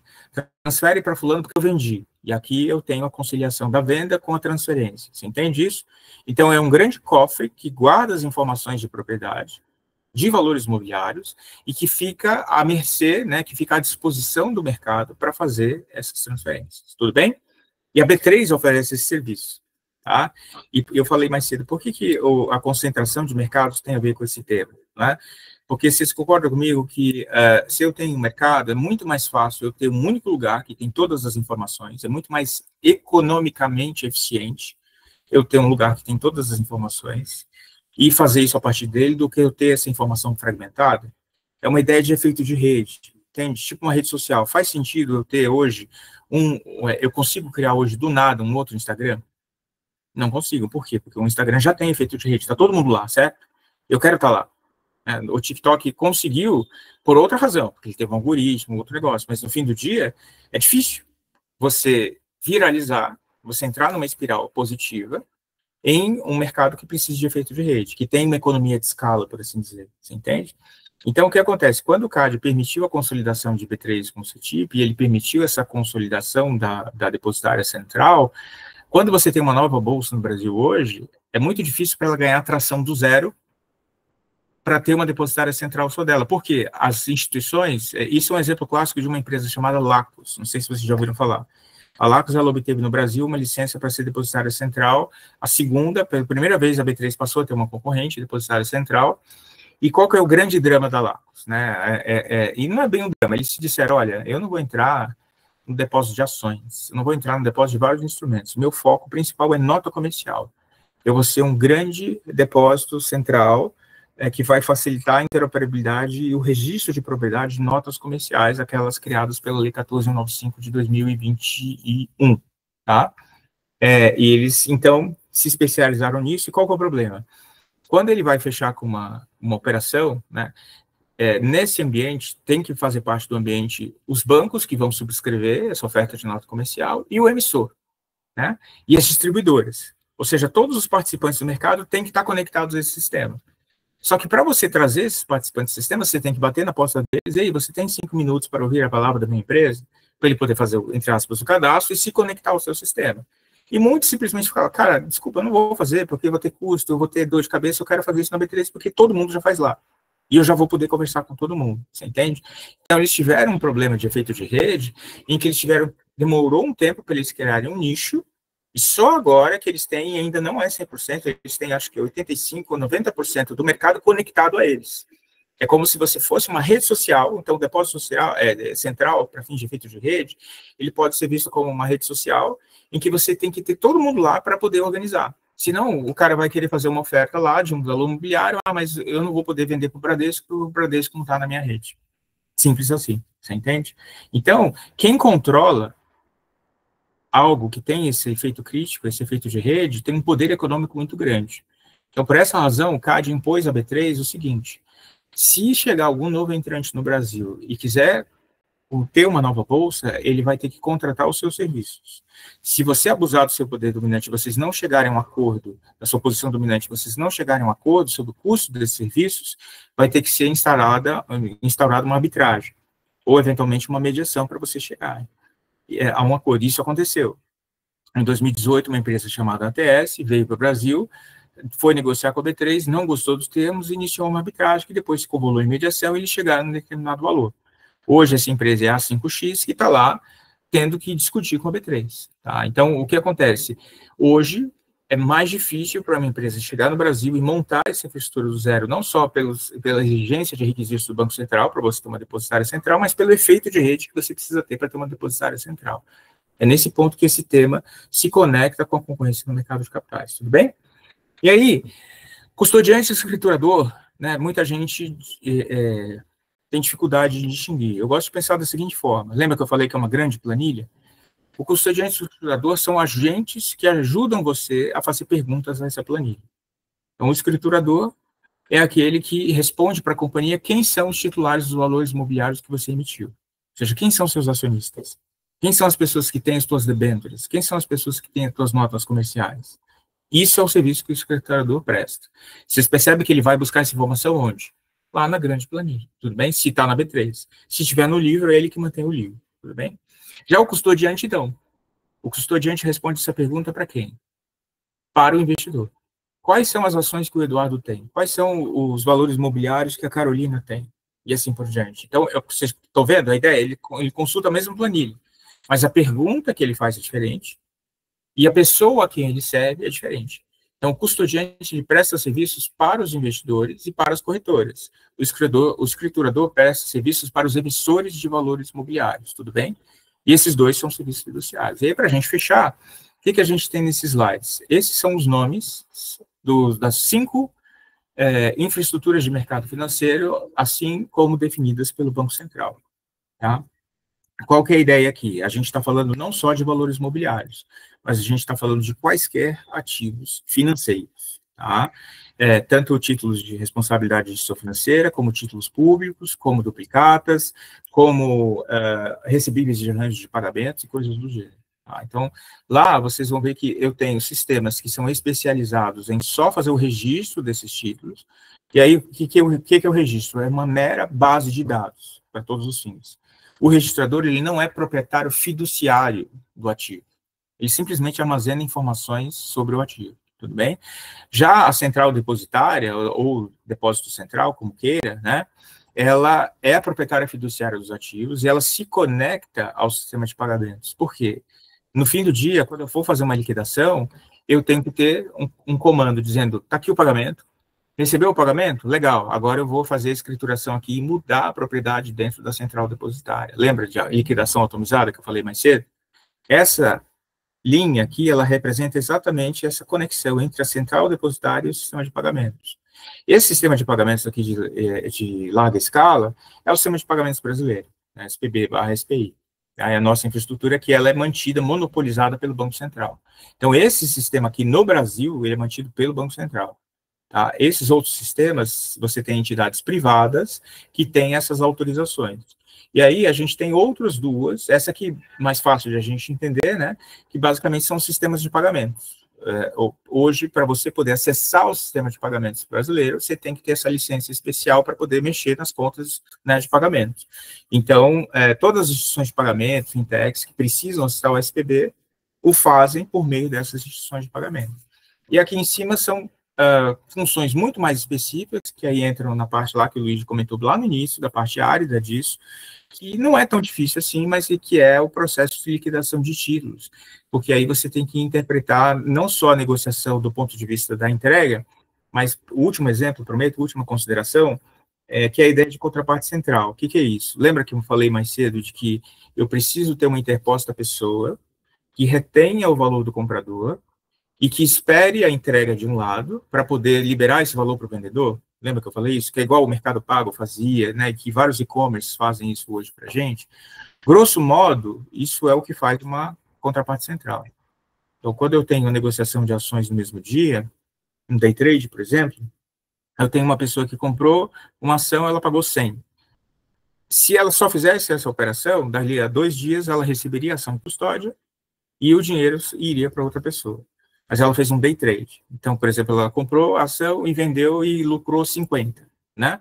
Então, o que vai acontecer? Do ponto de vista daquela pessoa, a ação nunca vai passar pela carteira dela. Ela pagou 100 e recebeu 150. O que o sistema tem que dar para ela é 50 reais. E nada mais. É 50 dinheiros, certo? Por outro lado, as contrapartes delas vão ser o quê? De manhã, na primeira perna da operação, ela comprou. Então, alguém vai ter que dar essas ações e vai sair da posição dessas ações, e que iriam para aquela pessoa que fez o day trade. Mas no final do dia, a pessoa vendeu essas ações para uma terceira pessoa. Então, alguém vai ter que receber essas ações. Então, esse triângulo, o que acontece? Uma pessoa vai receber só dinheiro, uma pessoa vai dar as ações, que é a pessoa que vendeu de manhã, e outra pessoa vai receber as ações, que é a pessoa que comprou a tarde, que vendeu para o nosso day trade. Essa triangulação a gente faz por meio de uma contraparte central. Por isso que a gente fala que a contraparte central ela é a compradora dos vendedores e ela é a vendedora dos compradores. Então, ao longo de um dia, vários trades são feitos. Chega o final do dia, você faz o que a gente chama de compensação. Eu vou fazer o net de tudo que você comprou e de tudo que você vendeu. E eu vou dizer que você é comprador em dinheiro, porque você vai receber dinheiro, ou vendedor em dinheiro, comprador em Petrobras, porque você vai receber ações da Petrobras, ou vendedor em Banco do Brasil, porque você vai ter que dar ações do Banco do Brasil. Então, cada pessoa é analisada individualmente para saber o que ela vai receber, o que ela vai pagar. Esse processo a gente chama de compensação, clearing. E aí a gente, uma vez que faz a compensação, a gente vai para a liquidação, que a gente chama de settlement, né? E a liquidação consiste exatamente em sair, entrar o dinheiro e sair, entrar o ativo da carteira, tá? Normalmente as pessoas costumam chamar tudo isso de clearing, né? Mas na verdade clearing é a compensação e settlement é a liquidação, tá? Bem, gente, esse assunto é longo. Eu acho que pelo público, né, talvez alguns de vocês possam ter achado, né, introdutório ou superficial, mas eu acho que se você pegou mais ou menos as ideias aqui, ainda que não tenha dominado tudo, quando você se debruçar sobre um texto, você vai começar a entender, eu acho que faz sentido aqui. Tem um artigo muito bom da Juliana Falkman com a Camila Duran, e tem mais uma pessoa que eu vou compartilhar com vocês, que eu acho que é tem um estudo também do Lab da CVM sobre infraestrutura de mercado. Então, eu vou separar aí umas 3, 4 leituras seminais, para que vocês, então, possam ter esse vocabulário, para poder entender o que essa tal tokenização traz de novo, né, em termos de infraestrutura de mercado financeiro, que é a grande promessa. E depois, obviamente, a gente vai divulgar o relatório lá do IFD sobre a pesquisa exatamente de modernização de infraestrutura de mercado, e eu compartilho com vocês, a gente deve terminar isso em março do ano que vem, a gente está fazendo agora entrevistas com vários participantes do mercado, a gente já fez entrevistas exploratórias, a gente agora está fazendo uma entrevista qualitativa padronizada, e a gente vai gerar aí um relatório sobre a percepção do uso da tecnologia blockchain, por que está usando, por que não usar, quais são os riscos, quais são os problemas, tá? E eu já posso dar um spoiler para vocês, né? Lembra que eu falei que se organizar direitinho? Hoje, infelizmente, o nosso mercado está caminhando para um dissenso sobre o uso da tecnologia, não há uma convergência sobre os casos de uso, e principalmente depois que o Drex deixou de ser essa promessa de usar blockchain, que aí, antes a ideia era o quê? Pô, eu tenho uma blockchain aqui para os títulos, eu tenho uma blockchain aqui para pagamentos, vai ser show de bola. À medida que o Drex falou, não vou usar blockchain, isso foi uma balde de água fria em todo mundo do mercado de capitais que estava fazendo projetos, explorando a tecnologia da IT, tá bom? Gente, eu estou aqui, a partir de agora, já estou para ouvir perguntas, queixas, angústias, desabafos. Vamos lá, Marcos Tadeu. Boa noite aos colegas, boa noite, professor Isaac. Eu gostaria de fazer uma pergunta a respeito de um artigo do senhor do Conjur, que o senhor trata a infraestrutura de mercado financeiro como essencial, mas invisível. Eu até pensei no gás oxigênio, o senhor fez uma menção ao átomo, né? Eu falei, quis fazer essa analogia, essa metáfora, né? Não sei. É isso aí. Mas então, a minha dúvida é a seguinte, tudo de bom. A minha dúvida é a seguinte, professor, em situação de crise financeira, por exemplo, como a de 2008, dos imobiliária dos subprimes, até que ponto essa percepção do senhor se sustenta integralmente, parcialmente? E a segunda dúvida, até por isso eu deixei ela para o momento derradeiro aqui, que é mais informal, como o senhor foi aprovado na FUVEST e no ITA, eu gostaria de saber, no seu entendimento, qual das duas provas é mais difícil. Perguntar para uma pessoa que não passou em nenhuma das duas não faz muito sentido. Eu preciso perguntar para uma pessoa. Então, eu gostaria de saber isso. Legal. Vamos por partes. Né? A primeira, né? O essencial invisível. Eu penso assim, quando a gente fala de infraestrutura, né, é um pouco igual. Por que as crises acontecem? A gente, no fim do dia, sabe o que é certo e o que é errado. Igual você fazer prova de ética, né? Qualquer prova que tenha alguma coisa de ética, você sempre sabe qual é a resposta certa. Também que seja uma pegadinha decoreba de norma, né? Você sempre sabe qual é a resposta certa. Por isso que as provas de ética são um saco, porque eles tentam sempre pegar alguma decoreba inútil. Porque todo mundo sabe o que é certo. Mas a gente sabe que no mercado de capitais as pessoas gostam de se alavancar excessivamente, né? As pessoas gostam de, vamos dizer assim, ter certos riscos operacionais. Então, eu diria para você o seguinte, as infraestruturas de mercado, o grande problema delas é que, se elas não estão bem redondinhas, você não vai ter os dados necessários para fazer esse previsão. Com isso, você pode demorar a detectar determinadas situações que poderiam resultar em crises. Segundo ponto, quando você tem, por exemplo, principalmente gestores de fundos de investimentos em direitos creditórios ou empresas que trabalham com ativos heterodoxos, se a cozinha não está bem arrumada, num evento de insolvência, ela não vai conseguir ter uma resposta operacional aos pedidos de resgate, aos questionamentos dos investidores e coisas do gênero. Então, vai acontecer algo semelhante ao que aconteceu, sei lá, por razões diferentes, com a REAG, com a Virgo, recentemente, que, independente de eles estarem certos ou errados, receberam um tsunami de questionamentos e que, a ponto de ser cogitado vender o controle ou até mesmo liquidar a empresa, né, o Banco Master, assim por diante, tá? Então, eu diria que, assim, para fins de prevenção de crise, gestão de riscos, o nosso sistema, ele deve se preocupar tanto com a alavancagem, né, o sistema bancário, com Basileia e toda a regulação prudencial que a gente existe, então, do ponto de vista econômico, e do ponto de vista, na verdade, é um tripé, né, do ponto de vista operacional, a gente precisa ter infraestruturas de mercado bem redondas para exatamente você não ter falhas.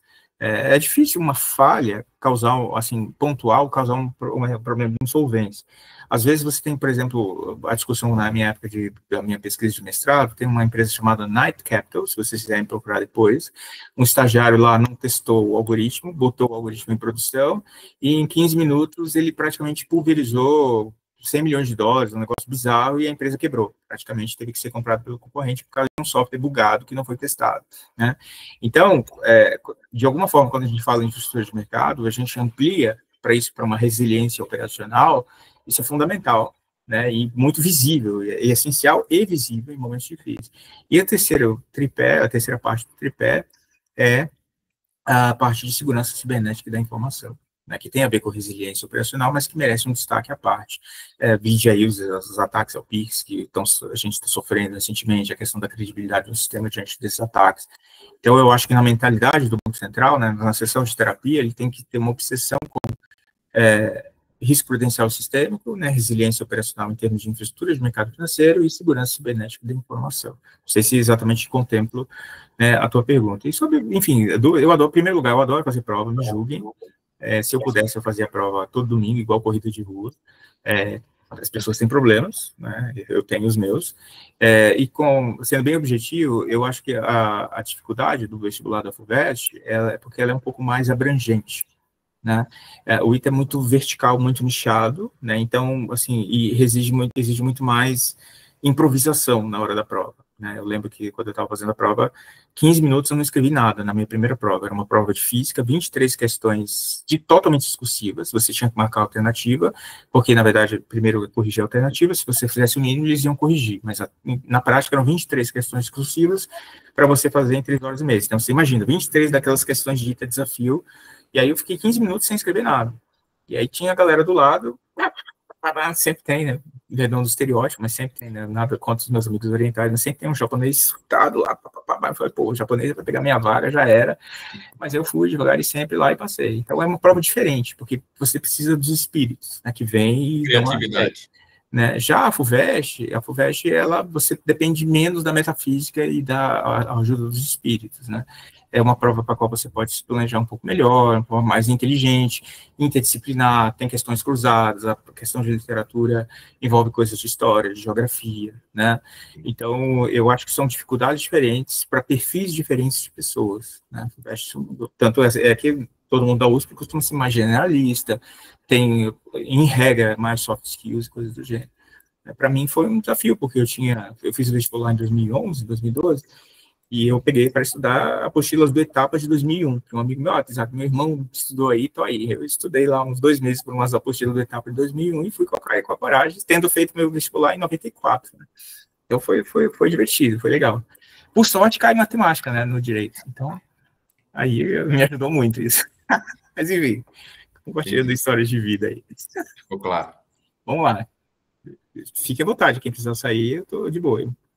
Mais uma dúvida. Gente, ficou claro, assim, viajei, vocês entenderam o problema? Porque eu poderia ter ido em muitos detalhes, mas eu gosto de ficar nos princípios. Tá? Aprenderam alguma coisa nova hoje, pelo menos? Então, vamos lá, mais dúvidas, angústias? Fábio? Fábio Veloso. Exato. Quando o senhor está falando sobre a questão, por exemplo, da B3 e passar eventualmente isso para o cenário cripto e para uma nuvem, o senhor considera que a gente sabe que a blockchain, um dos grandes problemas dela é a escalabilidade, ela não aguenta tantas transações. É possível, em um cenário atual, fazer essa transação, ou até mesmo no futuro, com o desenvolvimento de novas tecnologias? Porque eu imagino que a B3 deve ter milhões de transações diárias. O valor que a Petrobras mesmo faz de transação diária é na casa de dezenas de milhões. Então, é possível uma blockchain sustentar tantas transações assim? Excelente. Essa é uma pergunta excelente, né, no sentido de ir na dor do dente, né, jogar água gelada no dente dolorido. O que acontece aqui? Uma coisa é usar blockchain para registro de informações de negociação, outra coisa é usar blockchain para pós-negociação. A pós-negociação, ela é muito mais suave, a volumetria ela é alta, mas o tempo para processamento e o número de inserções que você vai ter que fazer é muito, muito menor do que o sistema de negociação da B3. Então, vamos dizer assim, o grande mote, né, para você utilizar blockchain no mercado de capitais e em infraestruturas de mercado financeiro, inclusive a infraestrutura ela é um processo inerentemente a pós-negociação, ela está no fato de que termina o dia, fecha a lojinha, e aí você vai fazer a conciliação. Então, esse processo de gestão desses dados e de fazer a compensação e mudar, legal, aqui, ó, o Luca vai receber 50 mil reais, a Vitória vai receber 200 mil reais, a Letícia, assim por diante, ele é um processo mais lento, cuja volumetria pode ser adaptada para uma DLT, ponto 1. E ponto 2, se você utiliza uma DLT permissionada, isso é ainda mais verdadeiro, porque a gente sabe que a escalabilidade ela vai na contramão da descentralização, né? Então, quanto mais descentralizado, menos escalável. Quando eu coloco algum grau de centralização, eu melhoro a minha escalabilidade. Então, eu consigo chegar num ponto ótimo se eu tiver uma DLT permissionada para pós-negociação, com uma determinada janela, eu consigo superar esse obstáculo que você falou aí. Tá? Teve um projeto na Austrália, na Bolsa da Austrália, na ASX, o projeto se chama CHESS, chama o acrônimo, e ele fracassou por diversas razões, mas uma das principais razões foi porque ele não se limitou ao uso do DLT para pós-negociação, ele acabou tentando usar DLT para coisas que DLT não fazia sentido usar. Né? Então, por exemplo, DLT para cadastro. Imagina, Hoje, em vez de você ter que preencher um formulário de cadastro, imposto de renda, dizer que a pessoa é exposta politicamente, dizer a origem dos seus recursos, em cada corretor, gente, é 2025, Elon Musk lançando foguete, né? É Toguro vendendo lá o drink da mansão Maromba, muita coisa legal acontecendo no mundo, e a gente ainda tem que fazer um cadastro e ajoelhar no milho em cada instituição na qual a gente tem que abrir uma conta, pelo amor de Deus. Entendeu? É um absurdo que a gente não tenha um cadastro unificado. Até para fins de lavagem de dinheiro. Eu posso dizer numa instituição que eu sou uma pessoa exposta politicamente, na outra não. E aí todo intermediário tem que contratar bureau para validar. Vocês percebem o retrabalho? Todo mundo tem que fazer retrabalho contratando bureau para fazer a diligência do cara, que se eu tivesse uma base única, um cadastro único, funcionaria. Mas aí a tecnologia resolve o problema. Será que a gente quer resolver esse problema? Porque é exatamente essa opacidade que ajuda os agentes cítricos a se deslocarem no sistema, né?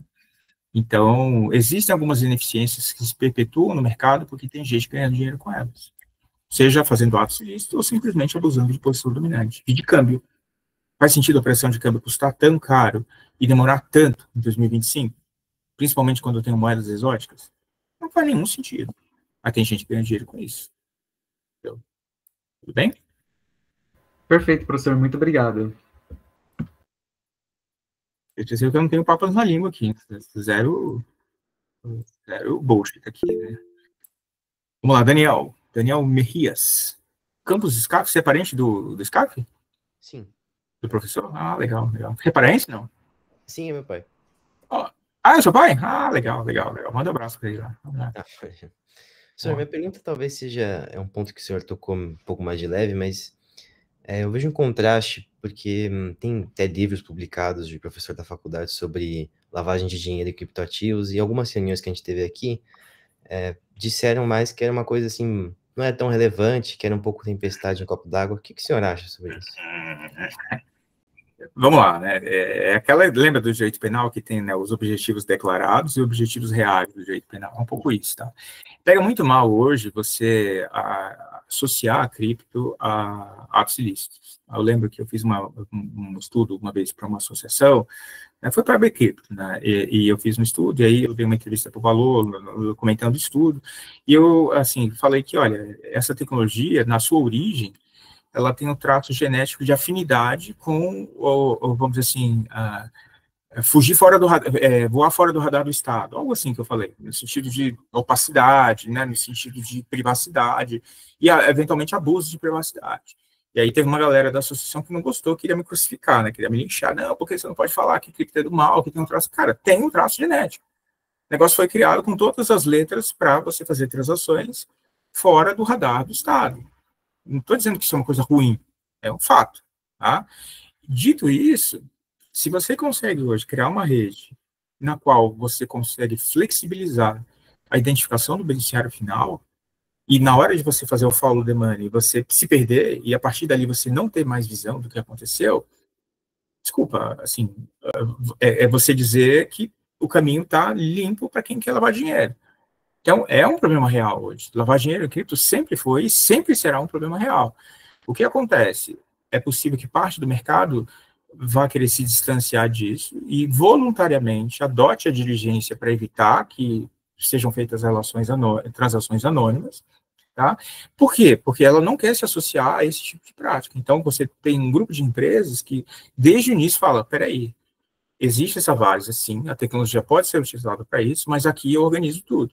Então, são organizações que, inclusive, contribuíram para a regulação de VASPs no Brasil.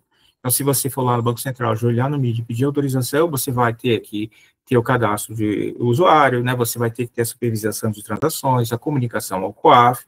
Então, para essas empresas, o que você reportou, Daniel, né, que os professores falaram que isso não é tão relevante e tal, definitivamente, se elas cumprirem o que elas estão prometendo, isso não será um problema relevante, porque elas efetivamente vão mitigar o risco de lavagem de dinheiro, tudo bem? Só que a gente não pode fechar os olhos para o fato de que algumas das maiores exchanges do mundo têm controles que não são auditados, entendeu? Tem uma empresa que, no mesmo momento em que ela contratou o Henrique Meirelles para ser o membro do Conselho Consultivo Global de Compliance, o ex-presidente do Banco Central, e ela estava sendo alvo de um dossiê da Reuters, dizendo que ela estava ajudando a lavar dinheiro, ajudando a burlar sanções internacionais, a sonegar impostos, né, a fazer evasão de divisas, e ela negando veementemente. Ela tinha uma força-tarefa de ex-funcionários do DOJ e do FBI, e não, aqui a gente é do bem e tal. E o que aconteceu? 6 meses depois, menos de um ano depois, ela assumiu a culpa, pagou 4 bilhões para o governo norte-americano, dizendo que ela estava lavando dinheiro, sonegando, etc, etc. Você percebe? Então, uma coisa é o que você fala, outra coisa é o que você faz, tá? Enfim, isso normalmente a gente não fala tanto em público, porque isso acaba sendo uma agenda negativa, né? Mas eu acho que a gente tem que ser honesto, academicamente falando, né? Eu não estou aqui falando com vocês com mandato de nenhuma instituição sendo remunerado por nenhuma instituição, tá? Então, esse risco existe. Tá? E não é algo pequeno, e hoje eu digo para você, caixa 2 de políticos, lavar dinheiro é uma das formas mais eficientes e mais elegantes de você fazer lavando com cripto. Ponto. Aí o último resposta sobre isso, tem a Chainalysis, que é uma empresa que eu respeito muito e gosto muito. Eles têm um documento que se chama Crypto Crime Report, alguns de vocês já devem ter tido contato com esse documento, que mostra, né, quais são os tipos de transações ilícitas que eles mapearam, que são feitos com cripto. E eles têm uma estatística que é extremamente questionável, que, não, só 0,3% do volume de transações cripto pode ser imputado a atividades ilícitas. Espera aí, gente, né? Você nem sabe quais são as carteiras, ou seja, 0,3% do que você mapeou. Você entende? Mas e tudo que você não mapeou, que é exatamente o que é difícil, que é impossível de mapear. Não tem como você pode no máximo dizer 0,3% do universo de carteiras que eu mapeei, que representa 1% do total de carteiras cripto, eu consegui associar atividades ilícitas. E eles fazem um trabalho fenomenal. Porque hoje você já consegue saber, na hora que você vai transacionar com uma carteira, se ela entra na inteligência de dados dele, opa, essa carteira aqui é contaminada porque ela já transacionou com alguém, entendeu? Você já consegue isso. Só que é um universo muito pequeno. Tá? Não dá para você dizer. Só que ninguém vai falar publicamente que esse é um problema grave. Não, cripto, pelo contrário, é mais fácil rastrear. É mais fácil rastrear. Se você conseguir descobrir quem é o dono da carteira, acabou para ele. Entendeu? Se você for ver, tem documentários, né, que falam sobre, né, esses golpistas. Tem um cara que ficou, acho que 6 anos sem movimentar, e ele fez uma burrada lá, movimentou a carteira, o FBI estava esperando aquela carteira se movimentar, ele levou o dinheiro para uma carteira que tinha KYC, e aí foi lá e prenderam ele. Se você conseguir descobrir o cara, lindo. Cripto é muito melhor do que o sistema bancário. Agora, se você não descobrir o cara, que é a regra, já era. Né? Obrigado, professor. Mariana, que isso. Na verdade, a Mariana coloca uma questão aqui no chat, mas, na verdade, hoje, todos os modelos, eles exigem a autorização do indivíduo, tá? O fato, a Mariana ela coloca, então quer dizer que Open Finance, blockchain, compartilhamento não será necessário? Na verdade, assim, eu posso ter o dado, mas a tecnologia permite que eu tenha o dado, mas não seja capaz de ver o dado, você entende? Eu sou custodiante de um cofre que tem o dado. Então, a tecnologia blockchain, ela permite esse arranjo. O dado, dos meus dados sensíveis, ultrassensíveis de saúde, elas já estão na mão de um terceiro. Mas esse terceiro só vai ter acesso se eu autorizar mediante uma chave criptográfica para ele poder abrir o cofre e ele usar o dado para aquela finalidade. Tá? Então, a tecnologia blockchain, nos diferentes casos de uso, ela pode ser utilizada para potencializar a proteção de dados. Tá? E não o contrário. Não é que quando você tem o dado, significa que você já está vendo o dado. Tá? Você pode ter o dado sem vê-lo. É o que a gente chama de Zero Knowledge Proof. Né? A ideia de que você... igual eu te dou a minha carteira de identidade, que esse exemplo no Brasil não faz muito sentido, né? Que nos Estados Unidos eles cobram uma carteira para saber a idade, se você pode beber ou não, né? Mas você consegue saber se eu sou maior de idade ou menor de idade, mas sem saber qual é a minha idade, entende? Eu consigo te dar informações sobre mim sem revelar no seu máximo grau de detalhamento. Tá? Mais um ponto. Isso. Gente, olha, nos slides, para encaminhando, vejam, tem mais coisas que eu coloquei lá, tem algumas dicas de documentários também, tem algumas outras coisas que são autoexplicativas, e assim, a porta está aberta e o canal está aberto para a gente se comunicar, eu adoro ter essas trocas, principalmente assim, porque hoje, vocês estão aqui, né, eu lembro que eu tive um momento cringe aqui, né, lá atrás como é que, ainda tem o CEM, Centro de Estudos de Mercado de Capitais, na USP, ainda tem? Eu lembro que, assim, eu fui nas primeiras reuniões do CEM, na primeiro ou segundo encontro do CEM, que hoje, né, o CEM tem tradição e tal, tudo, e, pô, as pessoas estavam lá, né, todo mundo ainda, né, moleque, né, jovenzão, tal, tudo. Pô, hoje a galera cresceu 7, 8 anos depois, sei lá o que é. A galera tá lá trabalhando no Conselho de Recursos Financeiro Nacional, trabalhando no CVM, trabalhando no escritório bacana, discutindo esse tema agora, pô, igual a Gabriela Trevisan, por exemplo, que tá lá no BTG, pô, ela era novinha nos grupos de estudo. Então, assim, daqui a pouco vocês vão estar, né, a gente vai estar junto, se eu estiver vivo, né, em algum evento, algum rolê. Então, assim, é uma troca. Eu acho que esses grupos de estudos, né, a razão pela qual eu dou aula, é realmente para me manter vivo e antenado nisso, né, porque senão você para no tempo. Eu recomendo vivamente para vocês.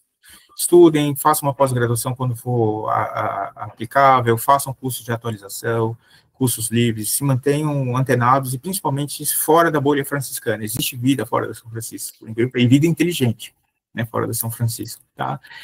Às vezes até mais inteligente em alguns casos, mas enfim, eu não vou entrar aqui no estereótipo que tem gente, né, não sei se vocês viram, essa semana apareceu um meme no banheiro da Faculdade de Educação da USP, né? Se a FUVEST é para selecionar, como tem tanta gente burra nesse lugar, né? Às vezes acontece, né? As brincadeiras à parte, gente, é isso. Estudem sempre e meus canais estão aí. Me adicionem no LinkedIn lá, vou colocar meu LinkedIn para vocês, para vender meus cursos de como ficar rico, né? Como hidratar cabelo, coisas do jeito, tá bom? Professor, obrigado. Me falta até palavras, acho que faltaria palavras a todo mundo para conseguir... Eita, o Guilherme levantou a mão, pode perguntar. Opa, vamos lá, que isso? Posso fazer uma última? Com certeza, sempre a saideira, vamos lá. Eu fiquei meio na dúvida de fazer, porque na sua última frase, professor, da apresentação mesmo, antes de começar as perguntas, você já meio que cortou a minha pergunta. Opa. Mas vou fazer a pergunta e aí eu mudo um pouco o contexto que a gente está agora, porque eu queria saber mesmo assim como isso aconteceria, tá? Legal. Nos seus artigos lá do Conjur, que o Luiz compartilhou com a gente, você aponta que haveria um maior aproveitamento ocorre um maior aproveitamento da DLT quando tanto o ativo negociado quanto o ativo de pagamento são tokens da mesma rede.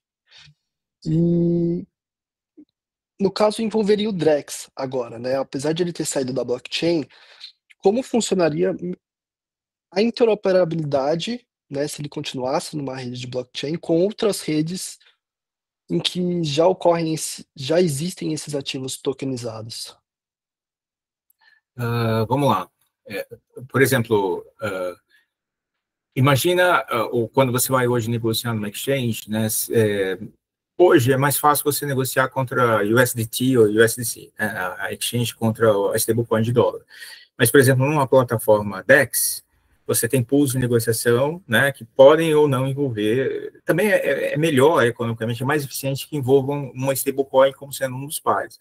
Mas nada impediria você, por exemplo, de ter uma permuta entre Bitcoin e Ethereum. Né? Em que aí o que acontece? Uma transação numa wallet ocorre numa blockchain, outra transação no outro wallet ocorre em outra blockchain. Você consegue fazer isso. Você tem bridges, né? Você tem wrappings que você consegue, né, jogar alguns bitcoins, envelopá-los, criar uma espécie de certificado de depósito de bitcoins, emitir tokens na rede Ether que referencia os bitcoins e vice-versa. Na lógica de certificados de depósito que a gente tem na B3, Depositary Receipts, BDR, ADR, é a mesma lógica de BDR e ADR, né, para quem não está familiarizado, enfim, dá uma olhada depois como funciona ADR e BDR, dá para você fazer isso. Só que você tem uma camada de complexidade adicional. Tá? Ou seja, hoje a gente poderia ter essa liquidação atomizada com a rede blockchain do mercado de capitais, criando uma solução assim, sem o Drex ser blockchain? Poderia. Né? Só que a grande vantagem, a meu ver, seria o quê? Você ter uma rede blockchain única, na qual trafegam direitos de propriedade de diversas coisas. Tá? Ou seja, você tem um token que ele é um envelope que pode ter dentro dele real, dentro dele ações e assim por diante, né? Ou uma rede, né, plural. E se todo mundo está dentro dessa rede, eu não preciso fazer gambiarra, eu não preciso fazer ponte, você entendeu? Eu consigo ter uma programação que diz, olha, mandei esses dados aqui, faça isso agora, transfira esse dinheiro dessa conta A para a conta B, transfira esse título dessa conta A para dessa conta B. Entende? A grande vantagem dos smart contracts, perdão se eu estou sendo meio abstrato aqui, mas também é a minha idade e o avançado da hora, mas a grande vantagem dos smart contracts é o quê? a possibilidade de você programar fluxos de pagamentos. Pagamentos em dinheiro ou pagamentos em outra coisa, de fluxo de transferências de tokens, né? Então, os smart contracts, eles nada mais são do que a automatização de fatores de eficácia do negócio jurídico, principalmente condição e termo, né? Se condição implementada, faça isso. Se chegou em determinada data, faça isso, tá?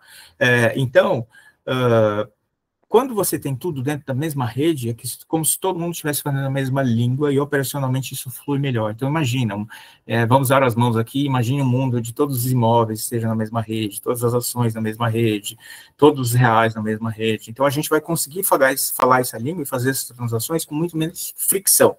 Essa era a utopia que se esperava. Então, o Drex vai usar o Hyperledger Bezo. Então, todo mundo começou a fazer, o pessoal da LIC lá, fez o TDIC.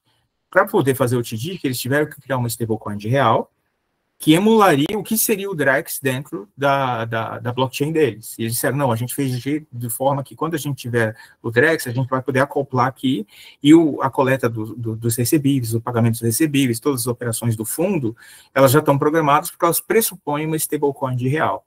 Tá? Só que agora, como o Drex não vai ter isso, eles vão ter que criar uma stablecoin de reais. Uma stablecoin de reais. Então, talvez o mercado, se quisesse, se estivesse muito empolgado, poderia criar um padrão de stablecoin de reais para poder facilitar tudo isso, e seria um Drex privado. Tudo bem? O mercado pode fazer isso. Só que eu não vejo apetite no mercado para fazer isso. E até mesmo todo mundo quer ter a sua própria stablecoin para ter a sua própria receita. Então, acaba sendo um problema de falta de cooperação que leva o mercado a não se organizar e não encontrar uma solução para isso. E, muito provavelmente, ser condenado a usar a solução tradicional incumbente. Você entende o ponto? Faz sentido? Não, faz tecnologicamente sentido. falando aqui, qual que é o trade-off que a gente está discutindo? Sim, sim. Você acha que seria possível essa utopia ainda? Talvez, é que seria integrar, digamos, tudo em uma, Tudo. né? Pelo que você falou, Sim, imagina. só que a gente não Todos tá os nem registros conseguindo, móveis de de todo certa o forma. Brasil. Que maravilhoso que seria, você entende? Sim. Eu tenho uma pendrive aqui agora, você uma pendrive aqui agora, a gente troca real com qualquer bem. Entende? Qualquer bem. E outra coisa, não só trocar real, eu posso te dar em garantia. Pô, eu posso pegar um crédito agora. Pô, Guilherme, me presta uma grana aí, eu tenho uns bitcoins aqui, eu vou dar eles em garantia para você. Cara, eu e você, a gente podia fazer essa operação agora, direto. E como é uma operação com garantia auto-executável, pô, eu posso nem conhecer você, mas aqui, você está botando teus bitcoins, teus dinheiro numa conta extra, você entende? Poderia Sim. facilitar a garantia auto-executável. E aí, o que eu posso dizer para você? Né? Tem uma série dos anos 90 chamada Arquivo X, talvez vocês não lembrem, mas tinha um cara que era até o agente, Fox Mulder, ele adorava alienígenas, teoria da conspiração, e ele tinha um pôster na sala dele. Eu quero acreditar, né? I want to believe. Então, eu acho que a síntese de tudo, isso eu quero acreditar. Eu quero acreditar que a gente vai ter uma estrutura eficiente, um registro de propriedade compartilhado, que os custos dessas transações vão ser melhores, que daqui a 5 anos, né, essa utopia seja realidade. Eu quero acreditar nisso. Mas tem um caminho para a gente chegar até lá. Né? E muita gente que pode perder dinheiro e ter que perder espaço. Todo mundo fala em inovação, disrupção. Cara, inovar é muito desafiador, porque a galera que quer te pegar não é pouco. Os incumbentes, a força dos incumbentes querendo te pisar. Todo mundo romantiza, mas você tem que ter uma inteligência emocional, uma resiliência psicológica muito grande para poder inovar de fato. Porque todo mundo vai querer puxar teu tapete. E vai te sabotar, e vai fazer lobby contra você, e vai querer botar um projeto de lei contra você, e assim por diante. Você tem que ser quase que delusional. Entendeu? Um empreendedor, para desromper, ele tem que ser uma pessoa que toma tarja preta mesmo, porque ele vive fora da realidade. Se não você começar a ter um choque de realidade, você vai parar, porque o risco é muito grande. Entendeu? É preciso um pouco de loucura para empreender. Entendi, professor. Obrigado. Não surtem, tá, de meninos? Não façam isso.